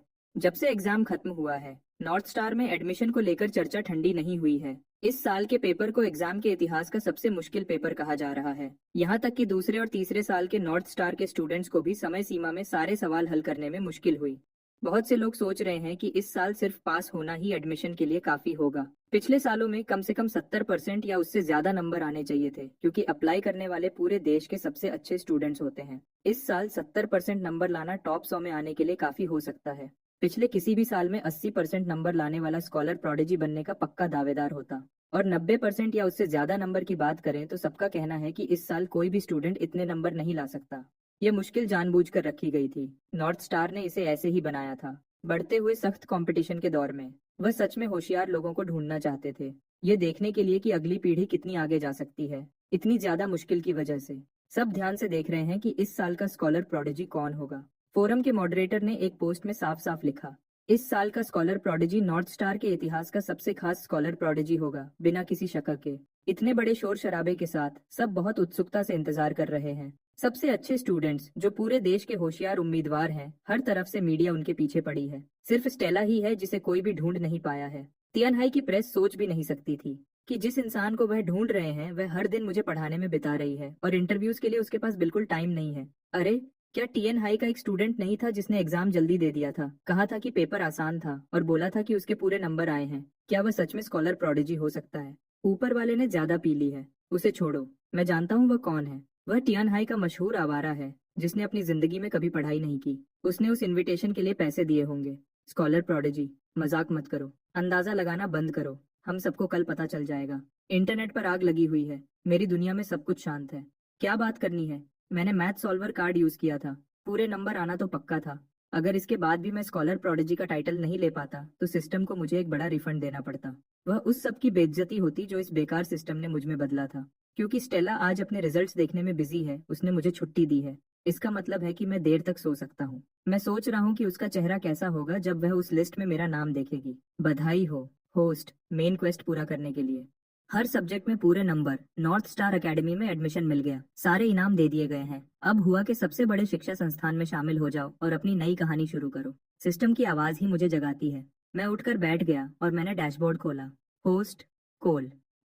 मैन्युफैक्चरिंग लेवल 2, प्रेस्टीज 10,500, दौलत 28.6, 2 मिलियन, दिखावट 90, basic science stats, math 61, physics 60, chemistry 60, biology 60, computing 61, विच 100, 10,000 से ज्यादा प्रेस्टीज पॉइंट्स। मैं बहुत खुश हूँ। मेन क्वेस्ट हमेशा काम आते हैं। एक एग्जाम, 10,000 प्रेस्टीज पॉइंट्स। ये 10 पूरे पॉइंट्स हैं जिन्हें मैं अपने बेसिक साइंस स्टैट्स में बांट सकता हूँ। ऐसे ही कुछ और बार, और मुझे कोई रोक नहीं पाएगा। खुशी थोड़ी कम हुई और एक ख्याल आया। इतने ज्यादा प्रेस्टीज पॉइंट्स हमेशा ध्यान खींचते हैं और पूरे नंबर लाने वाला स्कॉलर प्रोडिजी हमेशा सबसे बड़ा शकी होता है। मुझे आगे क्या होगा उसके लिए तैयारी करनी पड़ेगी। मैं नीचे भागा। लिली लंच बना रही है। पापा कहाँ हैं? ऑफिस में है। क्या हुआ? लिली ने हैरानी से पलक झपकाई। मैं उन्हें खुद फोन करता हूँ। रिपोर्टर्स की भीड़ आज ऑफिस में मुझे ढूंढते हुए आ सकती है। उन्हें सिक्योरिटी को तैयार रखना होगा और शायद यहाँ भी लोग आ सकते हैं। किसी को बिल्डिंग की सिक्योरिटी को पहले से बता देना चाहिए। बेटा, ये सब क्या हो रहा है? लिली की दिल की धड़कन तेज हो गई। मैंने उसे देखकर मुस्कुराया। माँ, क्या तुम भूल गई? आज नॉर्थ स्टार अपने रिजल्ट्स निकालेगा। लगता तो ऐसा ही है, लेकिन इसका हमसे क्या लेना देना? लिली को कुछ समझ नहीं आया। मैंने एग्जाम में पूरे नंबर लाए और टॉप स्कॉलर का टाइटल जीता। मैं मुस्कुराया और बोला, ओह हाँ, मैं जाकर देखता हूँ कि स्टेला ने कैसा किया। मैं तेजी से वापस ऊपर भागा, लिली को वहीं हैरानी में खड़ा छोड़कर। उसका बेटा कोल, नॉर्थ स्टार एकेडमी में पूरे नंबर, टॉप स्कॉलर। ये किस तरह का पागलपन वाला मजाक था? स्टेला के घर पर स्टेला उतनी ही हैरान दिख रही थी। वह रिजल्ट्स के अनाउंसमेंट को घूर रही थी और बार बार पलक झपका रही थी। ये कैसे हो सकता है? क्या वह कुछ गलत देख रही थी या नॉर्थ स्टार के सिस्टम ने गलती कर दी थी? पूरे नंबर वाले पेपर की कई बार जांच होती है जिसमें एग्जाम रूम की सर्वेलेंस फुटेज भी शामिल होती है। ऐसा हो ही नहीं सकता था कि यह गलत पढ़ा गया हो। एसयू फैमिली के घर से ज्यादा दूर नहीं, लिन के घर पर आइरिस लिन जमीन पर गिर गई थी। उसका चेहरा पीला पड़ गया था क्योंकि मुझे दी हुई शर्त की याद उसे वापस आ गई। सब खत्म हो गया। मुझे सच में उससे कन्फेस करना पड़ेगा। क्या इससे वह बुरी लड़की नहीं बन जाएगी जो अपनी सबसे अच्छी दोस्त के लड़के को छीन लेती है? कोल कितना बुरा लड़का था। विक्टर बोर्ड मीटिंग के बीच में था। वह उस पैटेंट मैनेजमेंट कंपनी पर बात कर रहे थे जो मैंने सुझाई थी। तभी मीडिया की एक भीड़ कंपनी की लॉबी में आ गई। यहाँ तक कि टीएन हाई टीवी ने भी अपनी टीम भेजी थी। लॉबी लगभग बंद हो गई थी। उन्होंने कहा कि वह सब आपका इंटरव्यू लेने आए हैं सर। कुछ लोग एक्सक्लूसिव इंटरव्यूज के लिए जोर दे रहे थे। हम उन्हें रोक नहीं पाए। ये सब क्या हो रहा था? लेकिन उसके दिमाग में तुरंत कुछ क्लिक हुआ और उसका चेहरा बदल गया। क्या ग्राफीन बैटरी लीक हो गई थी? लेकिन वह अभी भी लैब में थी। सेफ्टी टेस्टिंग भी पूरी नहीं हुई थी। डिवाइस में लगाना तो दूर की बात थी। ड्रैगन क्रेस्ट ऐसे खुद को सामने नहीं लाएंगे है ना? रिपोर्टर्स अभी नीचे जमा हैं और कह रहे हैं कि जब तक वह आपसे मिल नहीं लेते तब तक नहीं जाएंगे सर। इंटरव्यू के इंतजाम पक्के करो और उन्हें पहले रिसेप्शन रूम में इंतजार करने को कहो। वह असल में किस बारे में बात करना चाहते हैं? स्टारलाइट टेक्नोलॉजी अभी अभी बैंक्रप्सी से बची है। हमारी तरफ से रिपोर्ट करने के लिए शायद ही कुछ है। नीचे बहुत शोर शराबा है। मैं आपको बताने के लिए जल्दी से ऊपर आया। मुझे पूरी बात समझ नहीं आई। लगता है ये यंग मास्टर कोल के बारे में है। यंग मास्टर कोल के टॉप स्कॉलर बनने के बारे में कुछ? क्या? विक्टर और उस कॉन्फ्रेंस रूम में हर इंसान हॉन्ग को घूरने लगा। हॉन्ग? कौन सा टॉप स्कॉलर? विक्टर की आवाज थोड़ी लड़खड़ा गई। मेरा वह आवारा बेटा। क्या वह सच बोल रहा था? कसम से उसे सच में नॉर्थ स्टार एकेडमी में एडमिशन मिल गया और वह भी टॉप स्कॉलर के रूप में। मिस्टर गू, हम अभी चेक क्यों नहीं कर लेते? एक यंग मैनेजर पहले ही अपने लैपटॉप पर खोल रहा था। विक्टर स्क्रीन की तरफ भागा। पहला स्थान कोल गू, तियानहाई से 350 पॉइंट्स। मैनेजर ने पूछा, मिस्टर गू, क्या तियानहाई में यंग मास्टर कोल के नाम का कोई और भी है? ये सच में यंग मास्टर कोल ही है, एक और भरोसेमंद सहायक ने कहा। जब मैं एडमिशन टिकट्स लेने गया था तो उसका ही नाम था और क्योंकि हमने देर से रजिस्टर किया था उसका एग्जाम नंबर लिस्ट में पीछे की तरफ था। विक्टर ने अपना सिर पीछे किया और जोर से हंसा। मैं जानता था कि कोल मुझे निराश नहीं करेगा और न ही स्टार एकेडमी को। वह इसे आसान बना देता है। बधाई हो, यंग मास्टर कोल को टॉप स्कॉलर घोषित किया गया है। अब उसके लिए आसमान भी कम है। बधाई हो मिस्टर गू, कितनी अच्छी खबर है। यंग मास्टर कोल के लिए चीयर्स, लिस्ट में सबसे ऊपर। मिस्टर गू, इस पर तो पार्टी बनती है। हाँ, मैं बहुत खुश हूँ। हाँ, हम पार्टी कर रहे हैं। हॉन्ग, सबको बता दो, हम अपने बेटे के नॉर्थ स्टार एकेडमी में एडमिशन का जश्न मना रहे हैं। स्टारलाइट टेक्नोलॉजी के सभी एम्प्लॉयज को 3 दिन की छुट्टी डबल सैलरी के साथ मिलेगी और सबको इस महीने 20% परफॉर्मेंस बोनस मिलेगा। हॉन्ग खुशी से चमक उठा। मिस्टर गू जिंदाबाद। ड्रैगन क्रेस्ट के साथ पार्टनरशिप से पूरी इंडस्ट्री को जलन हो रही थी, लेकिन सिर्फ स्टारलाइट टेक्नोलॉजी के लोग ही जानते थे कि हाल ही में काम का बोझ कितना ज्यादा था। 3 एक्स्ट्रा दिन की छुट्टी लंबे सूखे के बाद बारिश जैसा लगा। मिस्टर गू, ड्रैगन क्रेस्ट प्रोजेक्ट के टाइम पर बहुत जोर दे रहा है। क्या 3 दिन ज्यादा नहीं है? सब ठीक है। विक्टर ने बिना सोचे उसे टाल दिया। मैं वेरा के साथ इसे संभाल लूंगा।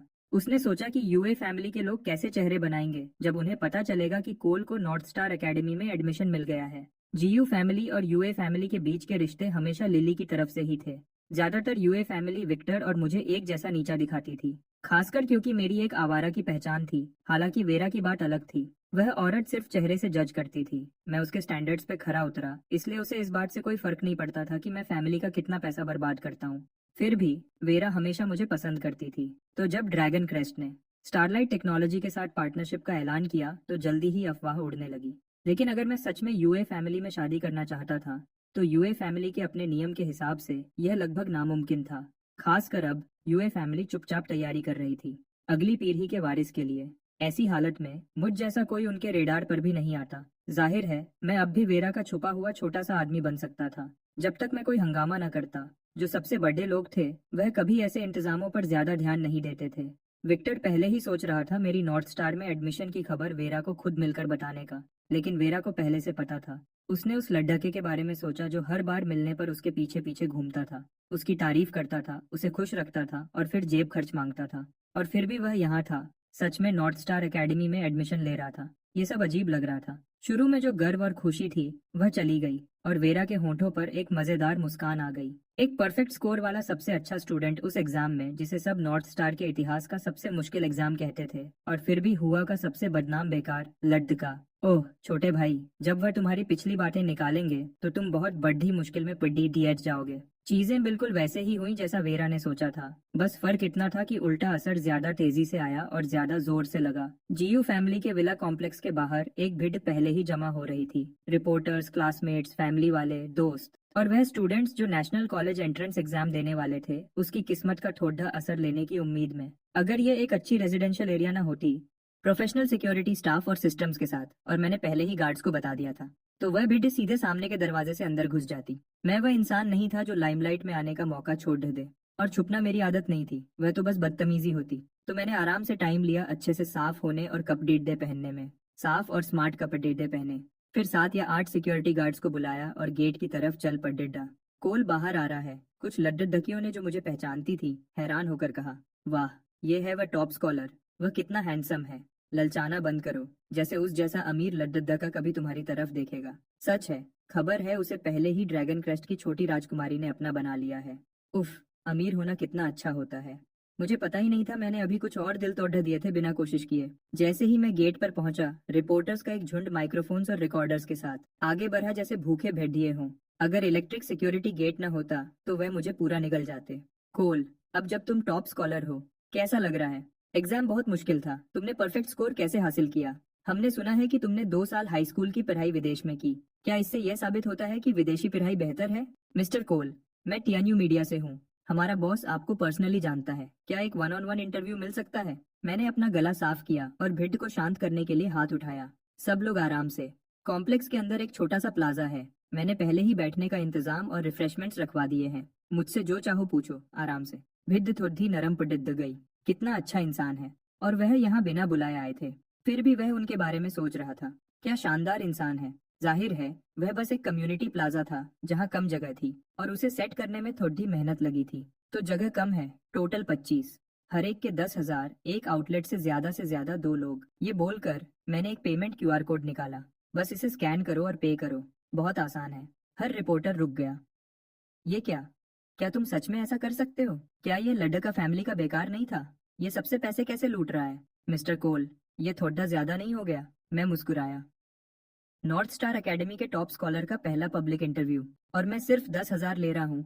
ये तो लगभग मुफ्त में देना हुआ। अगर लोगों को पता चला कि मैंने इतने कम पैसे लिए तो वह कहेंगे कि मैं सच में बेकार हूँ। तो जल्दी करो, सिर्फ 25 जगह हैं। जिसे दिलचस्पी नहीं है वह जा सकता है। एक रिपोर्टर जो लग रहा था कि वह कोई छोटा कंटेंट अकाउंट चलाता है, गुस्से से बोला, सच में एक अमीर लड़का हम सबको ऐसे लूट रहा है? ये तो हद है। चलो चलते हैं।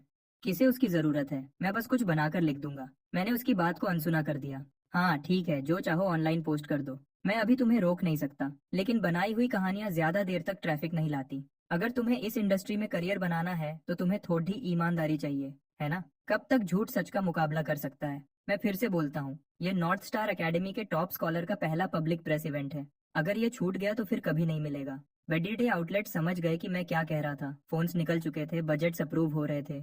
कुछ रिपोर्टर्स ने तो खुद ही पैसे दिए और स्कैन करना शुरू कर दिया। एक तगड़ीड़ा आदमी आगे बढ़ा और पहले स्कैन किया। ये भिड्ड देखकर मेरे दिमाग में कुछ आया। मुझे पहले मार्केट रिसर्च करना चाहिए था। ये डील शायद सस्ती पीडीडीएच रही है। जैसे ही सबको पता चला कि 25 सीट सबके लिए काफी नहीं है, भिड्डी और पागल हो गई। नॉर्थ स्टार के सबसे मुश्किल एग्जाम के इतिहास का टॉप स्कॉलर तियानहाई का पहला, और ये उसका पहला पब्लिक प्रेस सेशन था। अगर ये छूट गया तो कोई भी पैसा इसे वापस नहीं ला सकता। मेरा दिल बैठ गया। बहुत ज्यादा सस्ता नहीं, दाम बढ़ाना पड़ेगा। अच्छा हुआ कि मुझे कोई शर्म नहीं थी। मैंने बिना रुके बोलना शुरू किया। सबकी इतनी दिलचस्पी देखकर मैं सच में खुश हूँ। तो ये है एक छोटा सा बोनस ऑफर। एक्स्ट्रा $20,000 के लिए आप सेशन के दौरान लाइव स्ट्रीम कर सकते हैं। Guaranteed front row access traffic की सबसे पहली और असली वेव के लिए। विद चुप हो गई। तो 10,000 में लाइव स्ट्रीम भी नहीं मिलेगा? ये लड्ढका कितना बेशर्म है। और फिर भी मेरे मौके पर दाम बढ़ाने के बावजूद किसी के पास कोई असली ताकत नहीं थी। वह चुपके से स्ट्रीम नहीं कर सकते थे, है ना? क्या वह सिक्योरिटी गार्ड सच में हाथ उठाएंगे? अपने अकाउंट में लाखों रुपए आते देखकर मैं काफी खुश था।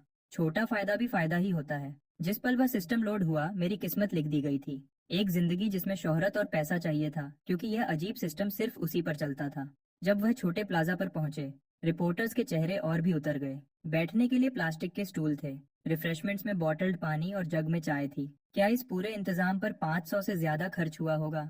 यह तो खुलेआम लूट थी। मुझे इस बात की परवाह नहीं थी कि वह क्या सोचते हैं।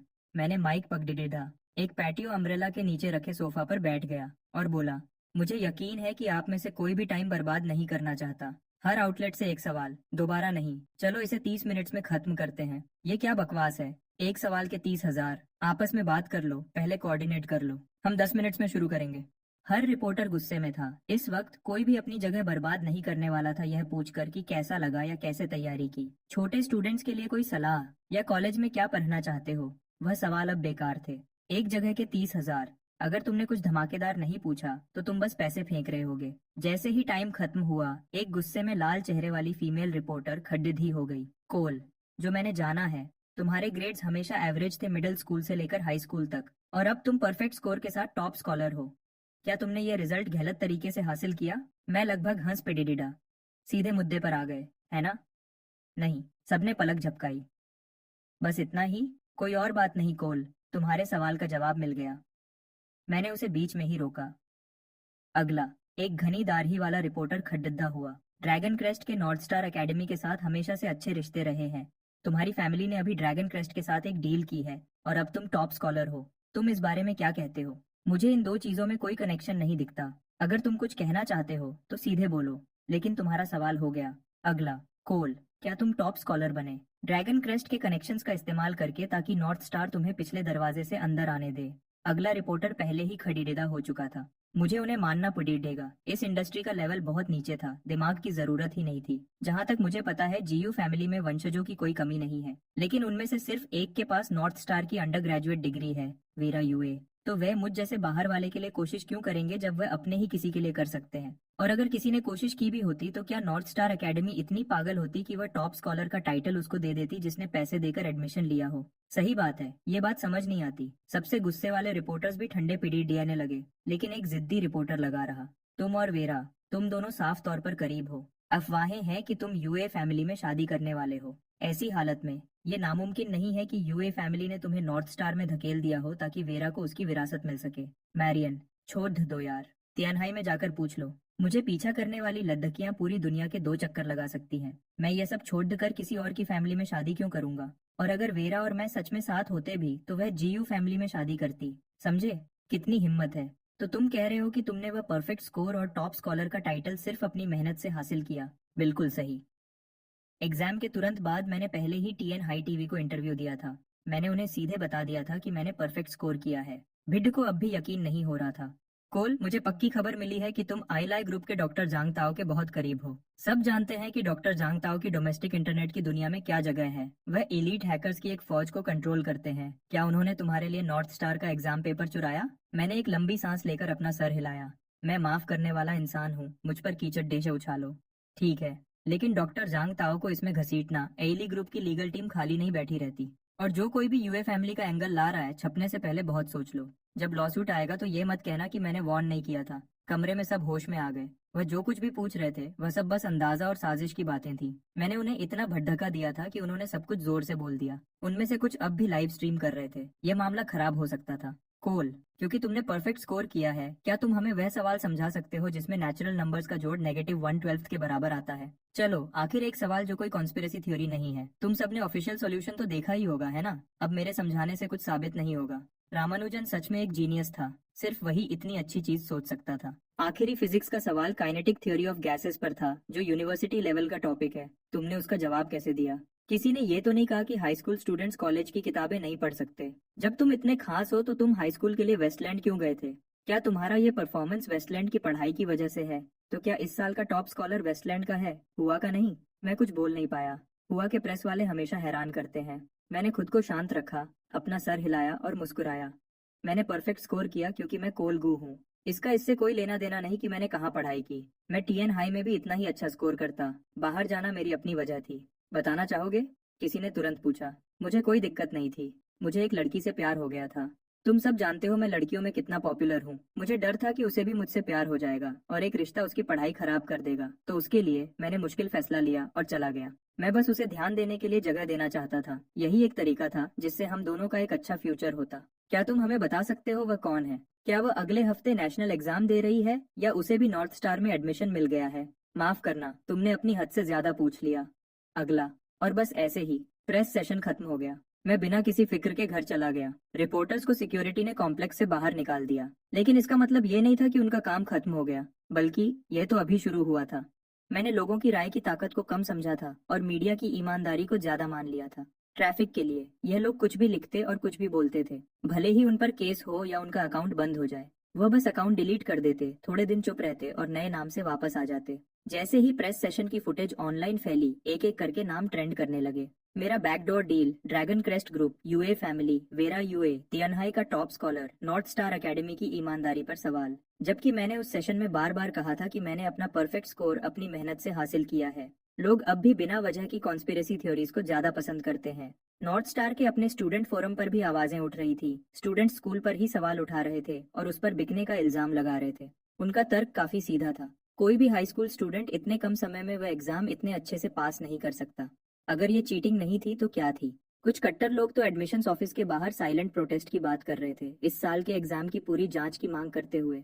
लेकिन स्कूल की अपनी एक परेशानी थी जिसे वह शब्दों में बयान नहीं कर पा रहा था। सोचो तो, एक टॉप स्कॉलर, एक परफेक्ट स्कोर वाला पेपर, तो वह हर डिटेल को अच्छे से देखते ही है। अगर कोई भी गड़बड़ होती तो वह इसे कभी पब्लिक नहीं करते। लेकिन नॉर्थ स्टार का ऑफिशियल बयान शोर में तुरंत दब गया। कुछ किया नहीं जा सकता था। परफेक्ट स्कोर पर यकीन करना बहुत मुश्किल था। जब कोई चीज सब उम्मीदों के खिलाफ होती है, लोग हमेशा किसी को दोष देने के लिए कुछ ढूंढते हैं। वीरा को ऑनलाइन सारी अफवाहों का पता चल गया था। लीगल डिपार्टमेंट ने तो यह भी पूछने आए थे कि क्या वह चाहती है कि वह कोई एक्शन ले। वीरा का जवाब था, जो हो रहा है होने दो। अभी के माहौल में मना करने से कोई खास फर्क नहीं पड़ता। वैसे भी नॉर्थ स्टार ने पहले ही बयान दे दिया था। ड्रैगन क्रेस्ट को कुछ और कहने की जरूरत नहीं थी। छोटे भाई, अभी पूरी दुनिया तुम पर सवाल उठा रही है। तुम क्या करोगे? वेरा को यकीन था कि मैं छिपूंगा नहीं। और सच कहूं तो इस हालत के यहाँ तक पहुंचने में उसके खुद के प्रेस को दिए गए 2 बार के बड़े बड़े बयानों का भी हाथ था। स्टेला पिछले 2 दिन से मुझे ढूंढने नहीं आई थी। कॉम्प्लेक्स में पापरात्सी भरे हुए थे और उसने प्रेस सेशन देखा था। वह उस लड़की को जानती थी जिसका मैंने जिक्र किया था, जिसके लिए मैं वेस्टलैंड गया था। वह लगभग पक्का वही थी। वह अभी तक उस रोल में आने के लिए तैयार नहीं थी, इसलिए वह यह रिस्क नहीं ले सकती थी कि प्रेस को उनके बीच के रिश्ते का जरा सा भी पता चले। फिर भी मेरी छोटी सी स्पीच ने उसे आधा घबराया हुआ और आधा गुस्से में छोड़ दिया था। मैं ही वह था जिसने झूठी सगाई का बहाना बनाया था उसके पैसे लेने के लिए और फिर गायब हो गया था। और अब मैंने उसे एक प्यार में पड़े लड़के की नेक कुर्बानी बना दिया था। मेरी हिम्मत तो देखो। किसी भी गलत इरादे वाले से पकड़े जाने के डर से स्टेला ने आइरिस के घर में शरण ली थी। ऑनलाइन इल्जामों की बारिश देखकर स्टेला गुस्से में भी थी और परेशान भी। जरूर वह मुझ पर यकीन करना चाहती थी, लेकिन उसने खुद वही पेपर दिया था। उसने 276 स्कोर किया था, जो उसे पूरे देश में 5वें नंबर पर ले आया था, और मैंने 350 स्कोर किया था। ये सच में किसी फैंटेसी नॉवल की कहानी जैसा लग रहा था। आइरिस, मैं क्या करूं? सब कह रहे हैं कोल ने चीटिंग की है। स्टेला के पास अपनी बेस्ट फ्रेंड के अलावा और कोई नहीं था। आइरिस भी पिछले कुछ दिन से शांत नहीं थी, लेकिन वह चीजों को ज्यादा साफ देख रही थी। जब नॉर्थ स्टार का ऑफिशियल बयान आया, वह समझ गई, चाहे कितना भी शोर हो, नतीजा बदलने वाला नहीं था। मैं टॉप स्कॉलर था। मुझे सच में नॉर्थ स्टार एकेडमी में एडमिशन मिल गया था, जिसका मतलब था उसे मुझसे कन्फेस करना पड़ेगा। क्या तुम उस पर यकीन करती हो? आइरिस ने पूछा। स्टेला हिचकिचाई। मुझे नहीं पता। आइरिस ने अलग तरीके से पूछा। स्टेला, मुझे बताओ, क्या तुम सच में कोल को पसंद करती हो? स्टेला का चेहरा तुरंत लाल हो गया। तुम ऐसे क्यों पूछ रही हो? मैंने तो खुद अभी तक ये नहीं सोचा। आइरिस को अपना जवाब मिल गया था। बचपन के प्यार, वह जो नुकसान कर सकते थे, वह कुछ और ही था। स्टेला जैसी सीधी लड़की कभी भी ज्यादा देर तक रोक नहीं पाती। अगर तुम उसे पसंद करती हो तो उस पर यकीन करो, बिना किसी शर्त के। वैसे भी तुमने नॉर्थ स्टार का बयान देखा। उन्होंने कहा कि एग्जाम में कोई गड़बड़ नहीं थी। स्टेला ने ध्यान से मेरे और मेरी पढ़ाई के बारे में सोचा। उसे याद आया, मैं बचपन में बहुत तेज था। मैं ही वह था जिसने उसे 1 से 4 तक नंबर्स लिखना सिखाया था। लेकिन बीच में कहीं मेरा स्कूल से पूरा इंटरेस्ट खत्म हो गया था। हर दिन मैं किसी न किसी चीज में बिजी रहता था। हमेशा विक्टर से पैसे निकालने के तरीके सोचता रहता था। धीरे धीरे खुद को एक बेकार इंसान की पहचान दिला दी थी। लेकिन बचपन में इतना तेज था, अगर मैं फिर से सीरियस हो जाता तो फिर से जीनियस बनना तो नॉर्मल बात थी। स्टेला ने चुपचाप वह वजह ढूंढ ली जिसकी उसे जरूरत थी। अब मैं समझ गई आइरिस। शुक्रिया। मैं कोल पर यकीन करती हूँ। उसे हमेशा गलत समझा गया है। वह बिल्कुल भी वैसा बेकार नहीं है जैसा सब उसे समझते हैं। आइरिस को साफ दिख रहा था, स्टेला पूरी तरह से उसके प्यार में पड़ चुकी थी। अपनी बेस्ट फ्रेंड के लिए सच्ची जिम्मेदारी महसूस करते हुए आइरिस ने गंभीरता से कहा, स्टेला, इस पर अच्छे से सोचो। तुम जानती हो कोल कैसा है। अगर तुम सच में उसके साथ रही तो तुम्हें पूरी जिंदगी सिर्फ परेशानियां ही मिलेंगी। आइरिस, तुम क्या कह रही हो साथ में? उसने तो अभी तक मुझसे कन्फेस भी नहीं किया। स्टेला का चेहरा फिर से लाल हो गया। सच है, मैंने कभी नहीं कहा कि मैं स्टेला को पसंद करता हूँ। प्यार करने की तो बात ही छोड़ दो। इसके बजाय मैंने उसे एक झूठी सगाई बेची और पैसे अपनी जेब में रख लिए। मैं उसे पसंद तो करता ही था, लेकिन हम एक दूसरे को इतने समय से जानते थे कि कहने की जरूरत ही नहीं पड़ी। बचपन के दोस्त जो साथ साथ बड़े हुए थे। मैंने उसे बहुत पहले ही अपना मान लिया था, बिना कभी कुछ कहे। इसलिए मैंने कभी ऐसे प्यार भरे इजहार की परवाह नहीं की। आइरिस अंदर ही अंदर चिल्ला रही थी। ओह, तुम कितनी भोली लड़की हो, जाग जाओ। उस कमीने ने सालों पहले मुझसे कन्फेस किया था और उसने तुमसे एक लफ्ज भी नहीं कहा। तो फिर वह तुम्हारा हाथ ऐसे क्यों पकड़ता है जैसे ये दुनिया की सबसे नॉर्मल बात हो, और तुम उसे करने देती हो। वह बिल्कुल बेकार है। स्टेला, स्काईरिच मैनर में उस दिन तुम्हें याद है उसने मुझसे क्या शर्त लगाई थी? खुद ये बात उठाने से आइरिस को सच में अजीब लग रहा था। स्टेला ने सर हिलाया। हाँ, तुम्हें पोस्ट करना है कि तुम उसे पसंद करती हो। स्टेला के चेहरे पर कोई बदलाव नहीं आया था। आइरिस हैरान थी। सच में? बस इतना ही?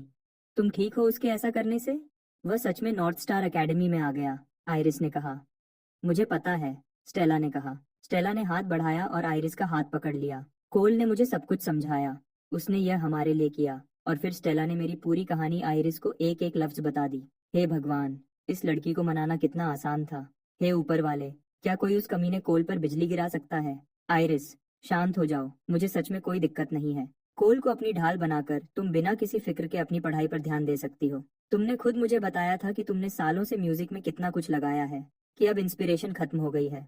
अब जब तुम यूनिवर्सिटी जा रही हो तो यह कुछ अलग करने और नया शुरू करने का सबसे अच्छा मौका है। अब स्टेला आइरिस को तसल्ली दे रही थी। कोल को डील करने दो जो भी तुम्हें परेशान करने आए।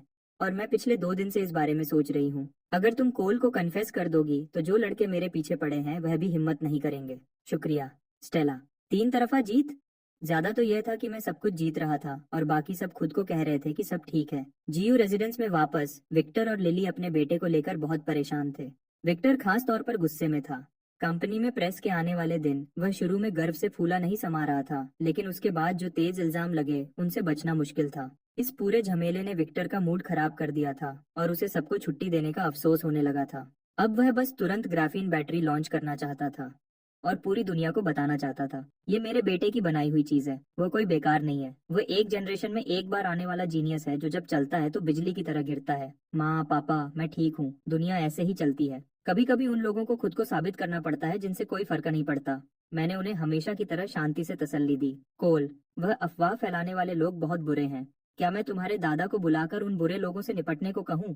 लिली हिचकिचाई, फिर बोली। स्टारलाइट का लगभग दिवालिया होना लिली को इतना परेशान नहीं कर पाया था, लेकिन अब उसका प्यारा बेटा जो अभी 18 साल का भी नहीं हुआ था, इल्जामों और बदनामी की लहर में डूब रहा था। यह वह बर्दाश्त नहीं कर सकती थी। मैं चौंक गया। माँ, कुछ गलत मत करो। दादा अब बूढ़े हो रहे हैं, उन्हें इतनी छोटी सी बात में मत घसीटो। वैसे भी आपके बेटे को पूरी जिंदगी गलत समझा गया है। मैं ये संभाल सकता हूँ। ये अलग है। पहले ये सिर्फ छोटे सर्कल में बातें थी। लिली ने जवाब दिया। उसका चेहरा थोड़ा परेशान था। और तुमने पहले पैसे काफी खुले हाथ से खर्च किए थे। इस बार पूरा इंटरनेट पीछे पड़ा है, अनजान लोग भी जो चाहे बोल रहे हैं। मैं यह बर्दाश्त नहीं कर सकती। ठीक है माँ, मुझ पर यकीन करो, मैं ये संभाल सकता हूँ। इन लोगों का ध्यान गोल्डफिश जैसा होता है। जब मैं नॉर्थ स्टार में अपना नाम बना लूंगा तो वह माफी मांगने के लिए लाइन लगा देंगे। बेटा, क्या तुम सच में ठीक हो? मैंने तुम्हें पिछले कुछ दिन से ऑनलाइन लगातार देखा है। कृपया कोई उल्टा सीधा काम मत करना। मैं बस ऑनलाइन शो देख रहा हूँ और ये देख रहा हूँ कि इंसान की अक्ल कितनी नीचे गिर सकती है। कई बार उनको तसल्ली देने के बाद ही मेरे माँ बाप नीचे आराम करने गए। उनके चेहरे पर अब भी चिंता थी। मैं इसके उल्टा बिल्कुल आराम से था। मैंने अपना लैपटॉप पास खींच लिया। जैसा वेरा ने पहले ही बताया था, मैं हमेशा के लिए छिपा नहीं रहूंगा। स्कूल शुरू होने में अभी 2 महीने थे तो मुझे खुद को बिजी रखना था। नॉर्थ स्टार फोरम पर बहुत शोर था। कुछ ऐसे यंग जीनियस जो खुद को बहुत बड़ा समझते थे, वह मुझे बार बार शक की नजर से देख रहे थे। ये मान ही नहीं रहे थे कि कोई वह काम कर सकता है जो वह नहीं कर सकते। अब उनको अपनी बात का जवाब देना पड़ेगा। आज मैंने नॉर्थ स्टार एकेडमी के दाखिले के पोर्टल पर अपना स्टूडेंट आईडी नंबर ढूंढ लिया था। मैं अब फोरम पर एक ऑफिशियल स्कूल अकाउंट बना सकता था। मैंने सीधा उनको चैलेंज करने का फैसला किया। स्कूल के हर फैकल्टी को जो भी मुझ पर शक करता है वह लाइव जुड़ सकता है और जो भी सवाल पूछना चाहे पूछ सकता है। मैं चाहता था कि नॉर्थ स्टार के हर स्टूडेंट को पता चले कि मैं आ गया हूँ और वह सब मेरे सामने झुकेंगे। यही सच में सबसे ऊपर खड़े होने का मतलब था। जिस पल मैंने रजिस्टर करना खत्म किया, मेरे दिमाग में एक जानी पहचानी आवाज आई। डिंग, एक जीनियस के घमंड को चैलेंज नहीं करना चाहिए, शक करने वालों को चुप कराना होगा। मेन क्वेस्ट, एक पब्लिक और पूरी तरह से साफ लाइव स्ट्रीम करो, सभी चैलेंज करने वालों को हराओ। क्वेस्ट का इनाम 5,000 प्रेस्टीज पॉइंट्स, एक चार्म पॉइंट, एक नैनो पैनोरामिक रिकॉर्डर। एक मेन क्वेस्ट, ये सिस्टम मुझे सच में जानता था। लेकिन रुको, क्या सिस्टम ने हमेशा नहीं कहा था कि मुझे सब कुछ खुद बनाना होगा? ये रिकॉर्डर इनाम में क्यों मिल रहा था? क्या ये चीज सच में कोई प्रोडक्ट थी? डिट्स की तरह मैंने सोचा था कि ये कुछ खास होगा, लेकिन ये मुश्किल से काम करता था। मैंने इतना टाइम कोड लिखने और उसको ठीक करने में लगाया था, सिर्फ डिट्स को एक ठीक ठाक एआई के लेवल तक लाने के लिए। लाइव स्ट्रीम क्वेस्ट्स इस सिस्टम के मिशन के ढांचे में एक खास जगह रखते हैं, तो एक बना बनाया प्रोडक्ट इनाम में मिलना बिल्कुल नॉर्मल है। और ये वाला बहुत ज्यादा बेहतर है, इसमें एक्सरे विजन, स्कैनिंग के फंक्शंस हैं, और ये और भी छोटा है। इसके ब्लूप्रिंट्स शॉप में मिल जाएंगे। या एक बार कुछ अच्छा ट्राई करना चाहते हो? छोटे चालबाज, क्या तुमने मेरी शॉप में खर्च करना बिल्कुल बंद कर दिया है? मैंने सोचा, जब से सिस्टम लोड हुआ था मैंने एक बार भी उसमें पैसे नहीं डाले थे। असल में ये अच्छा तरीका है, अगर मैं कभी खर्च ही ना करूं। तो क्या हर क्वेस्ट के साथ एक फ्री इनाम नहीं मिलेगा? होस्ट, इस सिस्टम का फायदा उठाने के बारे में मत सोचो। पैसा खर्च करने के लिए होता है, और यहाँ खर्च करना बाहर की बेकार चीजों पे खर्च करने से ज्यादा अच्छा नहीं है। मुझे सिस्टम से बहस करने का मन नहीं था, क्योंकि सिस्टम ने एक लाइव स्ट्रीम क्वेस्ट दिया था, तो नॉर्थ स्टार के हर फैकल्टी को चैलेंज करने का मेरा पहला प्लान थोड़ा बदलना पड़ सकता था। थोड़ी देर सोचने के बाद मैंने अपनी पोस्ट लिखना शुरू किया। नॉर्थ स्टार के मेरे सभी सीनियर्स को, मैं कोलगू हूँ। मैंने हमेशा नॉर्थ स्टार एकेडमी की तारीफ की है, लेकिन इस फोरम पर 2 दिन रहने के बाद मुझे कहना पड़ेगा, मैं निराश हूँ। मैंने कुछ खास, बहुत होशियार यंग दिमाग की उम्मीद की थी, जो कॉन्फिडेंट और शानदार हो, लेकिन उसकी जगह मुझे सिर्फ कड़वे आलोचना करने वाले मिले। एग्जाम पेपर, क्या परफेक्ट स्कोर लाना सच में इतना मुश्किल था? वह 2 फॉर्मूलाज, ऑयलर और रामानुजन ने उनको बहुत पहले ही सॉल्व कर दिया था। तो क्या ये सच में इतना अजीब है कि मैं भी कर सका? या फिर तुम बस नहीं जानते कि ये मैथमेटिक्स के लेजेंड्स कौन हैं? और आखिरी फिजिक्स का सवाल, उसके बारे में तो बात ही मत करो। क्या ये सच में इतना अजीब है एक हाई स्कूल स्टूडेंट के लिए यूनिवर्सिटी लेवल की पढ़ाई करना? और फिर भी तुम यहाँ हो। हुआ कि सबसे अच्छी एकेडमी के स्टूडेंट्स इस पेपर को ऐसे देख रहे हो जैसे ये आसमान से उतरा हो। शर्मनाक। तुम्हारी पोस्ट पढ़कर मुझे सच में नॉर्थ स्टार के फ्यूचर की चिंता है। तुम एक दिन इस देश के स्तंभ बनने वाले हो। ऐसी सोच के साथ तुम क्या योगदान दोगे? मैं जानता हूँ तुम सोचते हो कि मैं सिर्फ दिखावा कर रहा हूँ, और मैं ऐसा इंसान नहीं हूँ जो लोगों को जवाब देने का मौका दिए बिना बात करे। मैं जल्दी ही एक लाइव स्ट्रीम करूंगा, अपने सारे शक ले आओ। मेरी स्ट्रीम तुम सबके लिए खुली होगी। मेरे एग्जाम में जो भी फैकल्टी कवर हुआ है, अपने सबसे अच्छों को भेजो। अगर मैं तुम सबको पढ़ा नहीं पाया तो मैं खुद नॉर्थ स्टार से निकल जाऊंगा। एक और बात, मेरी ज्यादातर फोटोज जो ऑनलाइन घूम रही हैं वो कैंडिड शॉट्स हैं। हैंडसम तो हूँ, हाँ, लेकिन वह मेरी पूरी तारीफ नहीं करते। तो ये रही एक अच्छी सेल्फी। लेडीज, इसको सेव कर सकती हो, कोई पैसा नहीं लगेगा। और कोई भी सीनियर स्टूडेंट, जूनियर स्टूडेंट या फीमेल प्रोफेसर जो मुझे और अच्छी तरह जानना चाहती है, फॉलो बटन दबा दो। मैं यहीं रहूंगा। नॉर्मल दिखने वाले या कम अक्ल वाले अप्लाई ना करें। मुझे एक बार फिर कहने दो, मैं कोलगू हूँ। मैं सूरज और चांद को अपने हाथों में रखता हूँ और सितारों तक पहुँचता हूँ।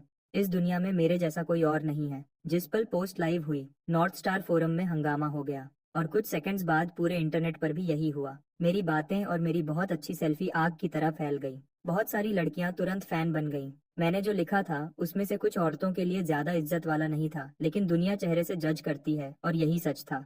लोग हैरान रह गए। तो ये है नॉर्थ स्टार का टॉप स्कॉलर, सच में सबसे अलग। बिल्कुल हद हो गई। एक धोखेबाज ऐसे बातें कर रहा है। अगर हमने उसको उसकी जगह नहीं दिखाई तो हमारे बारे में क्या कहा जाएगा, नॉर्थ स्टार के बारे में? सच में भाई, जो भी ऐसी पोस्ट करता है, या तो उसके पीछे कोई बहुत बड़ा हाथ है, या फिर वह मौत को बुला रहा है। उसने तो अपना पूरा दाखिला दांव पे लगा दिया है। छोड़ो भी, ये सब दिखावा है। मैं एक पल के लिए भी नहीं मानता। और इस लड़के ने अपना पेपर जल्दी दे दिया था। जब उसने खत्म किया था तब तो कोई जवाब देखकर कॉपी करने वाला भी इतनी जल्दी नहीं कर सकता था। कुछ तो गड़बड़ है। बिल्कुल सही, वह लाइव स्ट्रीम पर खुद को साबित करना चाहता है। मैं उसे चैलेंज करने के लिए वहीं रहूंगा। उसको दिखाऊंगा कि नॉर्थ स्टार का घमंड कैसा होता है। माफ करना, क्या किसी और को लगता है कि कोल बहुत हैंडसम है और उसका पर्सनल कांटेक्ट चाहिए? एक दोस्त के लिए पूछ रहा हूँ, यकीन नहीं होता। कोल तुम्हारे को तुम्हारे साथ जो भी होगा तुम उसके लायक हो। स्टूडेंट्स के अलावा नॉर्थ स्टार के बड़े अफसर और कुछ खास प्रोफेसर्स भी बहुत गौर कर रहे थे। पोस्ट पढ़ने के बाद उन सब ने एक ही बात सोची, इस साल का टॉप स्कॉलर कुछ अलग ही है। नॉर्थ स्टार एकेडमी के प्रेसिडेंट, जो सबसे ज्यादा इज्जत वाले एरोडायनेमिक्स एक्सपर्ट्स में से एक थे, और एक ड्यूअल एकेडमिशियन, प्रेसिडेंट ली, पिछले कई दिनों से मेरी फाइल पढ़ रहे थे। उन्होंने उसको इतनी बार पढ़ा था कि गिनती नहीं कर सकते थे। ऐसा स्टूडेंट नॉर्थ स्टार में आ रहा है तो चीजें बोरिंग नहीं होंगी। प्रेसिडेंट ली खुद ही मुस्कुराए, फिर फाइल उठाई और आखिरी पेज पर पलटा। एक पुराने बूढ़े चेहरे की तस्वीर थी। बूढ़ा वह, कौन जानता था कि तुम इतने इंटरेस्टिंग पोते को छिपा रहे थे। जब मैं उसको वैसा बना दूंगा जैसा वह बन सकता है तो मुझे हैरानी होगी कि क्या तुम्हारी फैमिली को उसको मुझसे दूर रखने का अफसोस होगा। वीरा ने सालों पहले नॉर्थ स्टार से ग्रेजुएशन कर ली थी और छोड़ दिया था, लेकिन वह अब भी कभी कभी फोरम चेक करती थी। तो उसने पोस्ट देखी जिस पर वह अपलोड हुई। भले ही उसने उम्मीद की थी कि मैं छिपूंगा नहीं। मेरा जवाब फिर भी इतना हैरान करने वाला था कि वह हैरान रह गई। जवानी का घमंड, दुनिया को ऐसे देखना जैसे वह उसकी हो। शायद यही जवानी का मतलब था। पोस्ट होने के बाद मैंने प्लानिंग पे ध्यान दिया कि स्ट्रीम कहाँ होस्ट करनी है, कौन सा प्लेटफॉर्म यूज करना है और कैसे ये पक्का करना है कि पूरा काम बिल्कुल खुला और धोखा प्रूफ हो। ये ऐसे सवाल थे जिनके सही जवाब चाहिए थे, वरना वह लोग मेरी जीत को कभी सच में नहीं मानते। और लाइव स्ट्रीमिंग अभी बहुत चल रही थी। एक टॉप स्कॉलर का लाइव आना बहुत पैसा कमा सकता था।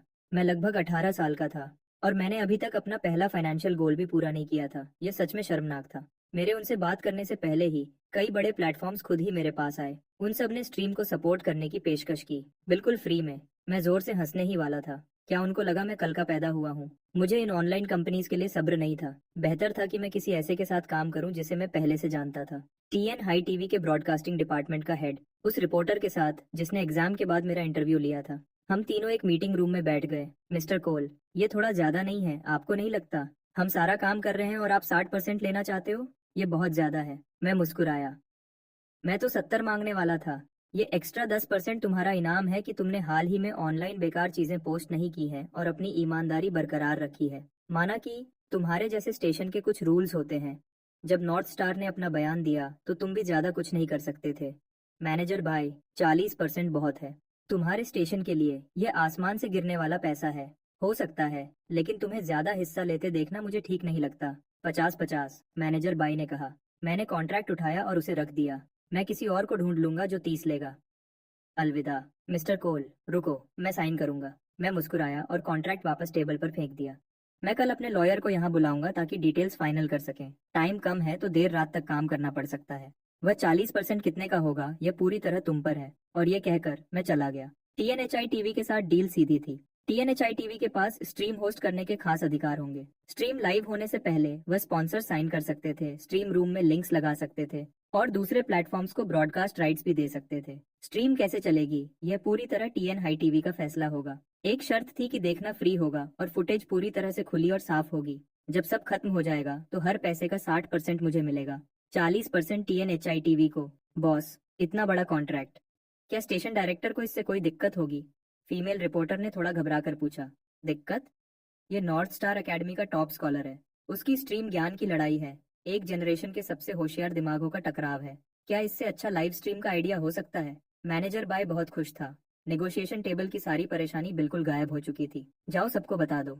कॉन्फ्रेंस रूम में पूरे स्टाफ की मीटिंग है। Live stream department. अभी इस साल सबका बोनस इस बात पर निर्भर करता है कि हम यहाँ क्या करते हैं। मीटिंग रूम में जब मैनेजर भाई ने सब कुछ समझा दिया तो ज्यादातर स्टाफ समझ गया कि वह किस चीज को देख रहे थे। ये आसमान से गिरने वाला पैसा था। कितना वह पकड़ते हैं ये पूरी तरह उन पर था।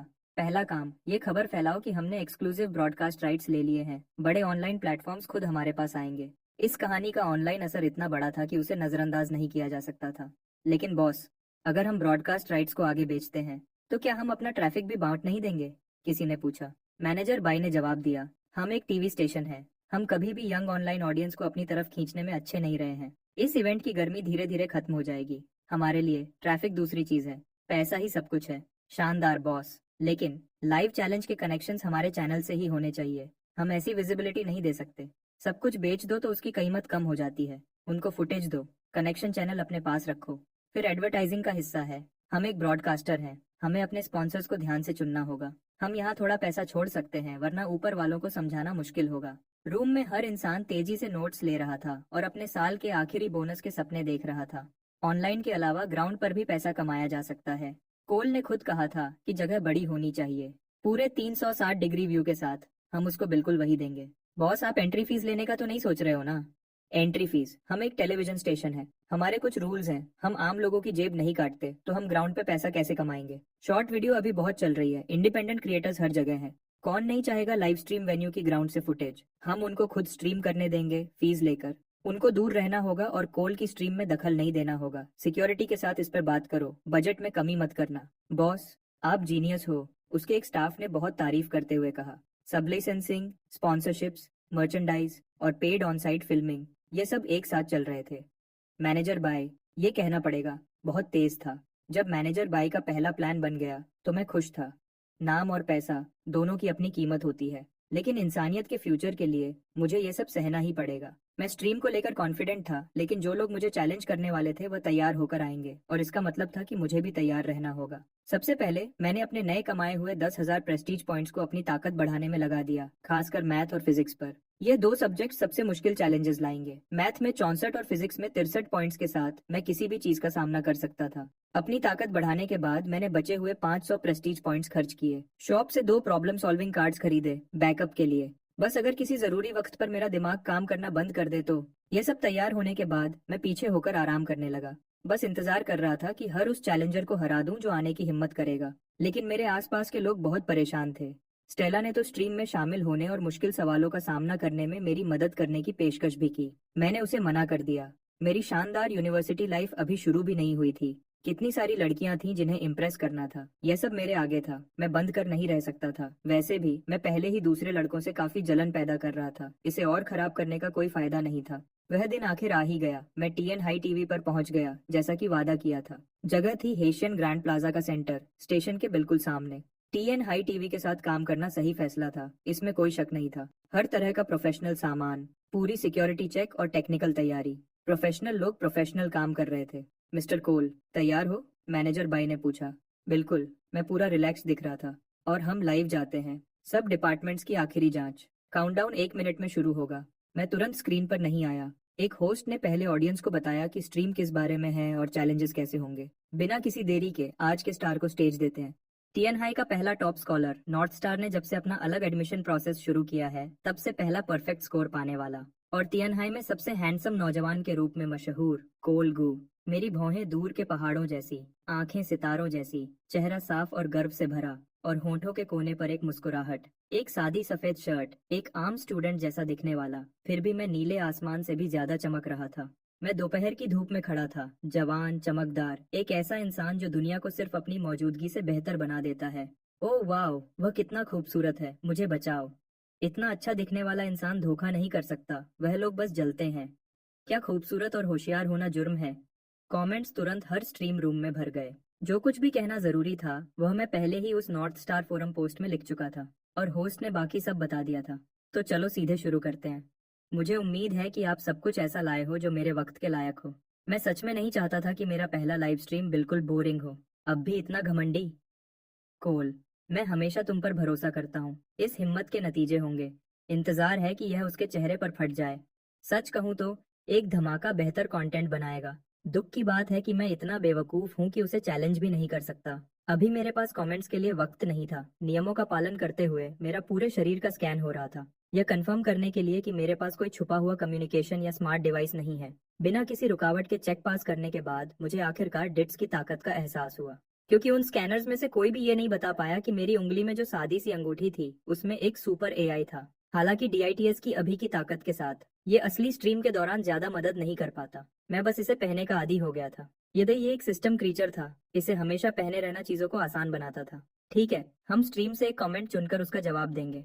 जो चाहो कहो, भेज दो। बस याद रहे, मैं सिर्फ टीएनएच टीवी के मेन स्ट्रीम रूम के कमेंट्स देख सकता हूँ। चैलेंजर फेस ऑफ्स तो मेन इवेंट थे, लेकिन घर से देखने वाले आम व्यूअर्स को भी थोड़ा अटेंशन मिलना चाहिए था। इसलिए यह कमेंट रिस्पॉन्स का हिस्सा, एक जिसे ज्ञान की लड़ाई कहा जा रहा है, फिर भी इसे सर्कस की तरह बढ़ा चढ़ाकर पेश किया गया है। स्पॉन्सर्स, सब लाइसेंसिंग, सब कुछ। क्या मिस्टर कोल को सच में इतना पैसा पसंद है? क्या ये थोड़ा बेइज्जती वाला नहीं है? पता नहीं टीएन हाई टीवी ने ड्रॉ में गड़बड़ की थी या मेरी किस्मत ही खराब थी। इतने सारे तारीफ वाले कमेंट्स में से यही वाला चुना गया। मैंने अपना गला साफ किया। हाँ, मुझे पैसा चाहिए। सच कहूँ तो मैं चाहता हूँ कि दुनिया का हर डॉलर सीधा मेरे पास आए। मिस्टर कोल बहुत ईमानदार हैं, लेकिन कुछ सालों बाद आप समझोगे, हर पैसा जो मैं कमाऊंगा वह आखिरकार इस दुनिया में वापस आएगा और आप सब तक पहुंचेगा। मैं पैसा कमाता हूँ इंसानियत के फायदे के लिए, अपने फ्यूचर के दरवाजे खोलने के लिए। मिस्टर कोल शायद इतने भी ईमानदार नहीं है। आगे का रास्ता रिसर्च की तरफ जाता है, ये तो पक्का है। क्या आपको पता है रिसर्च कितनी महंगी होती है? क्या आपको पता है एक चिप बनाने में कितना खर्चा आता है? एक नई दवा मार्केट में लाने में, एक नया मटेरियल बनाने में, दुनिया के सबसे बेहतरीन दिमागों को अपने पास रखने के लिए। हम हर बार सरकार से भीख नहीं मांग सकते जब हमें कुछ काम करवाना हो। मुझे कभी दूसरों पर डिपेंड करने की आदत नहीं रही। मेरे पापा ने मुझे बचपन से सिखाया था, अपना पैसा खर्च करो या ज्यादा से ज्यादा अपने पापा का। यही एक तरीका है सच में आजाद महसूस करने का। तो मुझे बताओ, हम जैसे लोगों में क्या गलत है? साइंटिस्ट्स जो इंसानियत के फ्यूचर के लिए लड़ते हैं, पैसा कमाते हैं, किसने डिसाइड किया कि हमें इजाजत नहीं है? मिस्टर कोल को बातें करना जरूर आता है। हालांकि जो वह कहते हैं उसमें काफी सच्चाई है, लेकिन आप अभी तक रिसर्चर नहीं हो, साइंटिस्ट तो दूर की बात है। ठीक है, हम और कमेंट्स बाद में लेंगे। अभी के लिए आज के पहले चैलेंजर का स्वागत करते हैं। हेलो कोल, मैं डोंगरी यूनिवर्सिटी से मैथमेटिक्स का डॉक्टरल कैंडिडेट हूँ। एक प्रॉब्लम है जो मैं आपसे डिस्कस करना चाहता हूँ। एक डॉक्टरल कैंडिडेट। मेरा चेहरा थोड़ा तेज हो गया। यह एक शुरुआती चाल थी जो मुझे पीछे धकेलने के लिए बनाई गई थी। आज आने वाला हर चैलेंजर टॉप लेवल का होगा, सब 26 साल से कम उम्र के जवान टैलेंट। उन सब ने पहले नॉर्थ स्टार फोरम के बेयर मेंबर्स द्वारा बनाया गया एक क्वालिफाइंग एग्जाम दिया था, और सिर्फ वही लोग जिन्हें पास किया गया था उन्हें आज कनेक्ट होने की इजाजत मिली थी। यह नॉर्थ स्टार की इज्जत बचाने के लिए था। मैं आखिरकार अभी भी टॉप स्कॉलर था। कोई भी ऐसे ही आकर मुझ पर सवाल नहीं फेंक सकता था। क्वालिफाइंग राउंड पास करने के बाद भी नॉर्थ स्टार फोरम की टीम ने आखिरी जांच की थी। ज्ञान की लड़ाई का वादा किया गया था और ज्ञान की लड़ाई ही होनी थी। आगे बढ़ो, मैथ के बारे में मैं थोड़ा बहुत जानता हूँ। ये साबित करो कि 5 से बड़ा कोई भी इंटीजर 3 प्राइम नंबर्स के जोड़ के रूप में दिखाया जा सकता है। मैं जम गया। ये बंदा यहाँ परेशानी पैदा करने आया था। ये कुछ बोल क्यों नहीं रहा? ये ज्यादा मुश्किल नहीं लगता है ना? क्या वह सच में फंस गया है? हाँ। उसकी सारी घमंड धरी रह गई। वह बिल्कुल चुप हो गया है। मैं बस कुछ सेकंड्स के लिए रुका ही था कि कीबोर्ड वॉरियर्स पहले ही टूट पड़े थे। पब्लिक एजुकेशन की हालत अभी भी बहुत पीछे थी। इतने सारे लोग गोल्डबर्ग्स कंजेक्चर को नहीं पहचान रहे थे और यह डॉक्टरल कैंडिडेट जानबूझकर चालाकी कर रहा था। अगर उसने इसे ऐसे कहा होता कि 2 से बड़ा हर इवन नंबर 2 प्राइम्स के जोड़ के रूप में दिखाया जा सकता है, तो सब इसे तुरंत पहचान जाते। गोल्डबर्ग्स कंजेक्चर, जिसे हम साबित कर रहे हैं, किसी भी यूनिवर्सिटी को तुरंत 3 लेवल ऊपर उठा देगा। यह एक मशहूर अनसुलझा मसला है। क्या यह बंदा सच में यहाँ सिर्फ परेशानी पैदा करने आया है? ऑडियंस को आखिरकार समझ आने लगा था। मैंने साफ साफ कहा, मैं इसे अभी सॉल्व नहीं कर सकता, लेकिन चिंता मत करो, 3 साल के अंदर मेरे पास इसका प्रूफ होगा। मैंने ये सबसे आम लहजे में कहा, और ये शायद मेरी जिंदगी की सबसे हिम्मत वाली बात थी। 3 साल में गोल्डबर्ग्स कंजेक्चर को साबित करना, अगर मैं सच में यह कर पाया तो मैं मैथमेटिक्स के इतिहास में टॉप 10 में आ जाऊंगा और मेरी उम्र मुश्किल से 20 साल से ज्यादा होगी। ये किस तरह का मॉन्स्टर है? बिल्कुल पागल। मैं तुमसे किसी भी चीज पर शर्त लगाता हूँ, अगर तुमने सच में यह कर दिखाया तो मैं सर के बल खड़ा होकर मिट्टी खाऊंगा। आम जवान घमंड। हुआ के अनगिनत होशियार दिमागों ने गोल्डबर्ग्स कंजेक्चर को पूरा साबित करने में अपनी पूरी जिंदगी लगा दी। जिस तरह से वह इसे नजरअंदाज करता है वह सच में अपमानजनक है। शायद वह सच में कर सकता है। इतना हैंडसम इंसान झूठ नहीं बोल सकता। मॉड्स, क्या आप वहाँ हो? क्या हम इन बेवकूफों को बैन कर सकते हैं? वाइब खराब कर रहे हैं। ठीक है सब लोग, ये बंदा मिसोजिनिस्टिक है। मैंने इसका यूजर नेम सेव कर लिया है। मास रिपोर्ट करो चलो। ये हाई ट्रैफिक स्ट्रीम का तरीका था। होस्ट को मुश्किल से कुछ करना पड़ता था, बस 2 शब्द फेंको और कमेंट्स अपने आप चलने लगते थे। कोल, वह तो बस शुरुआत के लिए एक छोटा सा मजाक था। मैं असल में हाल ही में नंबर थ्योरी फंक्शंस पर रिसर्च कर रहा हूँ, और जब मैंने यूलर की मशहूर आइडेंटिटी का तुम्हारा प्रूफ पढ़ा तो मैंने देखा कि तुम्हारा तरीका काफी नया था। मुझे पर्सनली तुम पर बिल्कुल भी शक नहीं है। मैं यहाँ ज्यादा एक साथ पढ़ने वाले स्टूडेंट के साथ आइडियाज शेयर करने आया हूँ। आखिरकार मैथमेटिक्स जवान लोगों का खेल है। मैं मुस्कुराया। तुम्हें ये पहले बताना चाहिए था। मैंने सोचा तुम यहाँ लड़ाई शुरू करने आए हो। धन्यवाद सीनियर। आप क्या एक्सप्लोर करना चाहते हो? मेरे प्रूफ में थोड़ा अलग तरीका इस्तेमाल किया गया था, लेकिन सच कहूँ तो यूलर का असली प्रूफ पहले ही बहुत अच्छा और साफ है। मैं कहूंगा कि दोनों लगभग बराबर हैं। आपने टैंजेंट और कोटेंजेंट फंक्शंस की इन्फिनिट सीरीज शुरू की, फिर कोटेंजेंट सीरीज का इस्तेमाल करके प्रूफ पूरा किया। मैं सच में क्यूरियस हूँ कि ये आपको कैसे सूझा। मैंने जवाब दिया, ठीक है, जैसा कि आप जानते हो मैं अभी भी सिर्फ एक हाई स्कूल स्टूडेंट हूँ। मेरे ज्ञान की अपनी सीमाएं हैं, तो मैं सिर्फ उसी से काम कर सकता था जो मेरे पास था, एक सब्स्टिट्यूशन लगाकर और ट्रांसफॉर्मेशन के जरिए काम करके। l'Hopital's रूल आपको जवाब तक पहुंचा देता है। जब आप इसकी गहराई में जाते हो तो यह बस एग्जाम के दौरान उसी वक्त प्रॉब्लम सॉल्व करना था। डॉक्टरल कैंडिडेट हंसा। कोल, तुम कैसे से थे? कोल, तुम कब से इतने नरम हो गए? तुम्हें सुनकर मुझे लगता है कि शायद मुझे अपने फंडामेंटल्स को दोबारा देखने की जरूरत नहीं है। फंडामेंटल्स कभी पुराने नहीं होते। डॉक्टरल लेवल पर भी कभी कभी अंडर ग्रेजुएट क्लास में बैठना कुछ अनोखा शुरू कर सकता है, खासकर मैथमेटिक्स में जो सबसे ज्यादा कल्पना मांगता है। सिर्फ प्रॉब्लम्स को सॉल्व करते रहना हमेशा आपको वहां तक नहीं पहुंचाएगा। सच्ची सलाह। समझ गया। धन्यवाद कोल। अगर तुम कभी जापान आओ तो मुझसे मिलना, मैं तुम्हें घुमाऊंगा। तुम निराश नहीं होगे। मेरी आंखों में कुछ चमका। जापान के एंटरटेनमेंट डिस्ट्रिक्ट्स, मैंने सुना है कि वह बहुत से मर्दों की बकेट लिस्ट में होते हैं। मैं सोच रहा हूँ कि क्या हमारे डॉक्टरल दोस्त के इस डिपार्टमेंट में कोई कनेक्शन है। अच्छा, मैं अब आपका और वक्त नहीं लूंगा। अलविदा। लाइन में खड़े बाकी चैलेंजर्स के लिए एक दोस्ताना याद दहानी, आपको मैथ के सवाल लाने की जरूरत नहीं है जब तक आप सच में दुनिया के अनसुलझे मसलों में से कोई एक कोल पर फेंकना नहीं चाहते। यह उसके आखिरी शब्द थे कनेक्शन काटने से पहले, और अगला चैलेंजर पॉइंट कैरी कंजेक्चर के साथ अंदर आया। मैं इतना चिढ़ गया था कि मैंने उसी वक्त एक प्रॉब्लम सॉल्विंग कार्ड जला दिया। उसके बाद बचे हुए चैलेंजर्स साफ तौर पर घबरा गए थे। उनमें से कई तो अपने तैयार किए हुए प्रॉब्लम्स को पेश भी नहीं कर पाए, और इसके बजाय पहले डॉक्टरल कैंडिडेट की तरह बस मुझसे कुछ आम बातें की और फिर चुपचाप चले गए। जब मैंने केमिस्ट्री और बायोलॉजी में भी अपनी महारत दिखाई तो किसी भी स्ट्रीम रूम में एक भी इंसान मेरे टॉप स्कॉलर टाइटल की कीमत पर सवाल नहीं उठा रहा था। इसी बीच नॉर्थ स्टार फोरम पर स्टूडेंट्स ने पहले ही अपने असली नाम से माफी मांगना शुरू कर दिया था और वादा कर रहे थे कि सेमेस्टर शुरू होने पर मुझे खाना खिलाएंगे।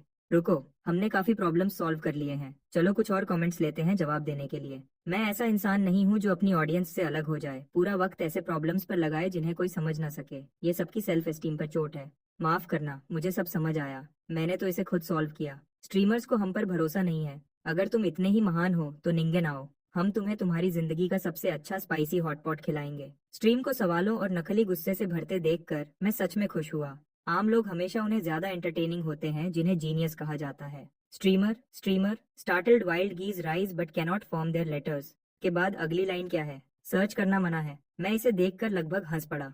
क्या ह्यूमैनिटीज के स्टूडेंट्स बगावत कर रहे थे? अगली लाइन है, इस पल गिरे हुए पत्ते पतझड़ के ज्ञान से नशे में हैं। यह हुआंग तिंगजियन की एक कविता से है। बिल्कुल, ये फ्रेज एक पत्ता पतझड़ की खबर देता है असल में हुआनंजी से आता है। हुआंग तिंगजियन उस पुराने रेफरेंस का इस्तेमाल कर रहे हैं। मैंने जवाब दिया, ये कितनी मुश्किल कविता है, उसे ये कैसे पता है? वह ह्यूमैनिटीज में भी स्ट्रांग है। ये बंदा सच में सब कुछ जानता है। वह लानती, वह अब से ऑफिशियली मेरा आइडल है। मैंने आगे कहा, मैं लैंग्वेज आर्ट्स में खास स्ट्रांग नहीं हूँ, लेकिन क्लासिकल पोएट्री के बारे में मुझे थोड़ा बहुत पता है। आखिर मैंने अपनी जिंदगी में हजारों लव लेटर्स लिखे हैं। स्टेला और आइरिस साथ में स्ट्रीम देख रही थी। जैसे ही स्टेला ने यह सुना उसका चेहरा पीला पड़ गया। हजारों लव लेटर्स, और उसे एक भी नहीं मिला था। आइरिस का हाल भी कुछ खास अच्छा नहीं था, तो वह भी हजारों में से एक थी, और उसने तो इस बात पर अपने दिल को थोड़ी देर के लिए खुश होने भी दिया था। आइरिस, क्या कोल सच में एक प्लेयर है? स्टेला ने पूछा। आइरिस चुप हो गई।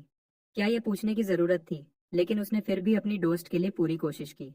तुम जानती हो कोल कैसे बात करता है? वह बस दिखावा कर रहा है। हजारों लव लेटर्स, अगर वह हर दिन एक लिखता तो उसको सालों लग जाते। ये हो नहीं सकता। सही कहा, स्टेला ने सर हिलाया। सच कहूं तो मुझे पता ही नहीं था कि वह इतना अच्छा है। मैं उनमें से एक भी सवाल हल नहीं कर पाई और उसने हर एक का जवाब दिया, और मैं यहाँ उसे कई दिनों तक पढ़ा रही थी। मैं शर्म से मर सकती हूँ। इस तरह देखो, उसके पास पहले से ही यूनिवर्सिटी लेवल का ज्ञान है, और वह वहाँ सब्र से बैठा तुम्हें हाई स्कूल का मटेरियल समझाते हुए सुन रहा था। यह बताता है कि वह कितनी परवाह करता है। आइरिस को पता ही नहीं चला कि वह मेरी तरफ से सफाई कैसे देने लगी, लेकिन स्टेला का चेहरा खुशी से खिल उठा। क्या सच में ऐसा ही था? उसने उन 2 हफ्तों को याद किया जो मेरे साथ बिताए थे, और उसे बस मिठास महसूस हुई मुझे स्क्रीन पर देखते हुए। उसकी आंखों से तो जैसे यह छलक रहा था। वह कमाल का है। मैं सोचती हूँ उसके लव लेटर्स में क्या लिखा होता होगा। मैंने स्टेशन का प्रॉम्प्ट्स देने का इंतजार करना छोड़ दिया और खुद ही कमेंट्स के साथ बातें करने लगा। हाँ, मैंने अभी थोड़ा ज्यादा बोल दिया होगा। मेरी अट्रैक्टिवनेस के लेवल पर लोग मेरे पीछे आते हैं, मैं उनके पीछे नहीं। जिस लड़की को मुझसे लव लेटर मिलता है वह कोई आम इंसान नहीं होती। बताओ बताओ, किन लड़कियों को सच में मिला है? रोमांटिक गॉसिप हमेशा सबसे दिलचस्प कंटेंट होता था। प्लीडिंग से भरी स्क्रीन देखकर मैं उन्हें निराश नहीं करने वाला था। यह तब की बात है जब मैंने मिडिल स्कूल शुरू किया था। कुछ ऐसा जो मुझे ठीक से पता नहीं था कि क्या है उसकी पहली हलचल। मुझे बस इतना पता था, अगर मैं किसी ऐसी लड़की को जीत सकता हूँ जिसे कोई और नहीं जीत सकता, तो क्या यह साबित नहीं करेगा कि मैं कुछ खास हूँ? तो मैंने अपनी चाल चली। और क्या हुआ? क्या वह स्कूल की ब्यूटी क्वीन थी? School beauty queen? तुम मुझे सच में कम समझ रही हो। पूरे टीएन हाई में मैं कॉन्फिडेंस से कह सकता हूँ कोई लड़की उससे ज्यादा खूबसूरत नहीं थी, और किसी की भी उससे ज्यादा प्रेजेंस नहीं थी। तो क्या तुमने उसे जीत लिया? मैंने अपने होंठों को मुस्कुराहट में मोड़ दिया, बिल्कुल शांत रहते हुए, और पूरे कॉन्फिडेंस से आगे बढ़ा। मैं 12 साल का था। एक लाइन, साफ पानी से निकलता कमल, खूबसूरत, बिना किसी सजावट के, और वह पूरी तरह से बेचारी उसमें खो गई। ऐसा हो ही नहीं सकता। सच में वह बस ऐसे ही काम कर गया। क्या क्लासिकल पोएट्री सच में इतनी पावरफुल होती है? तुम झूठ बोल रहे हो। मैंने बिल्कुल वही लाइन ट्राई की थी और कुछ नहीं मिला। तुम समझते नहीं हो। मैंने एक कैरेक्टर बदल दिया था। मैंने उसका नाम उस लाइन के अंदर ही छुपा दिया था, उसे उसके अपने नाम का मतलब दिखाते हुए।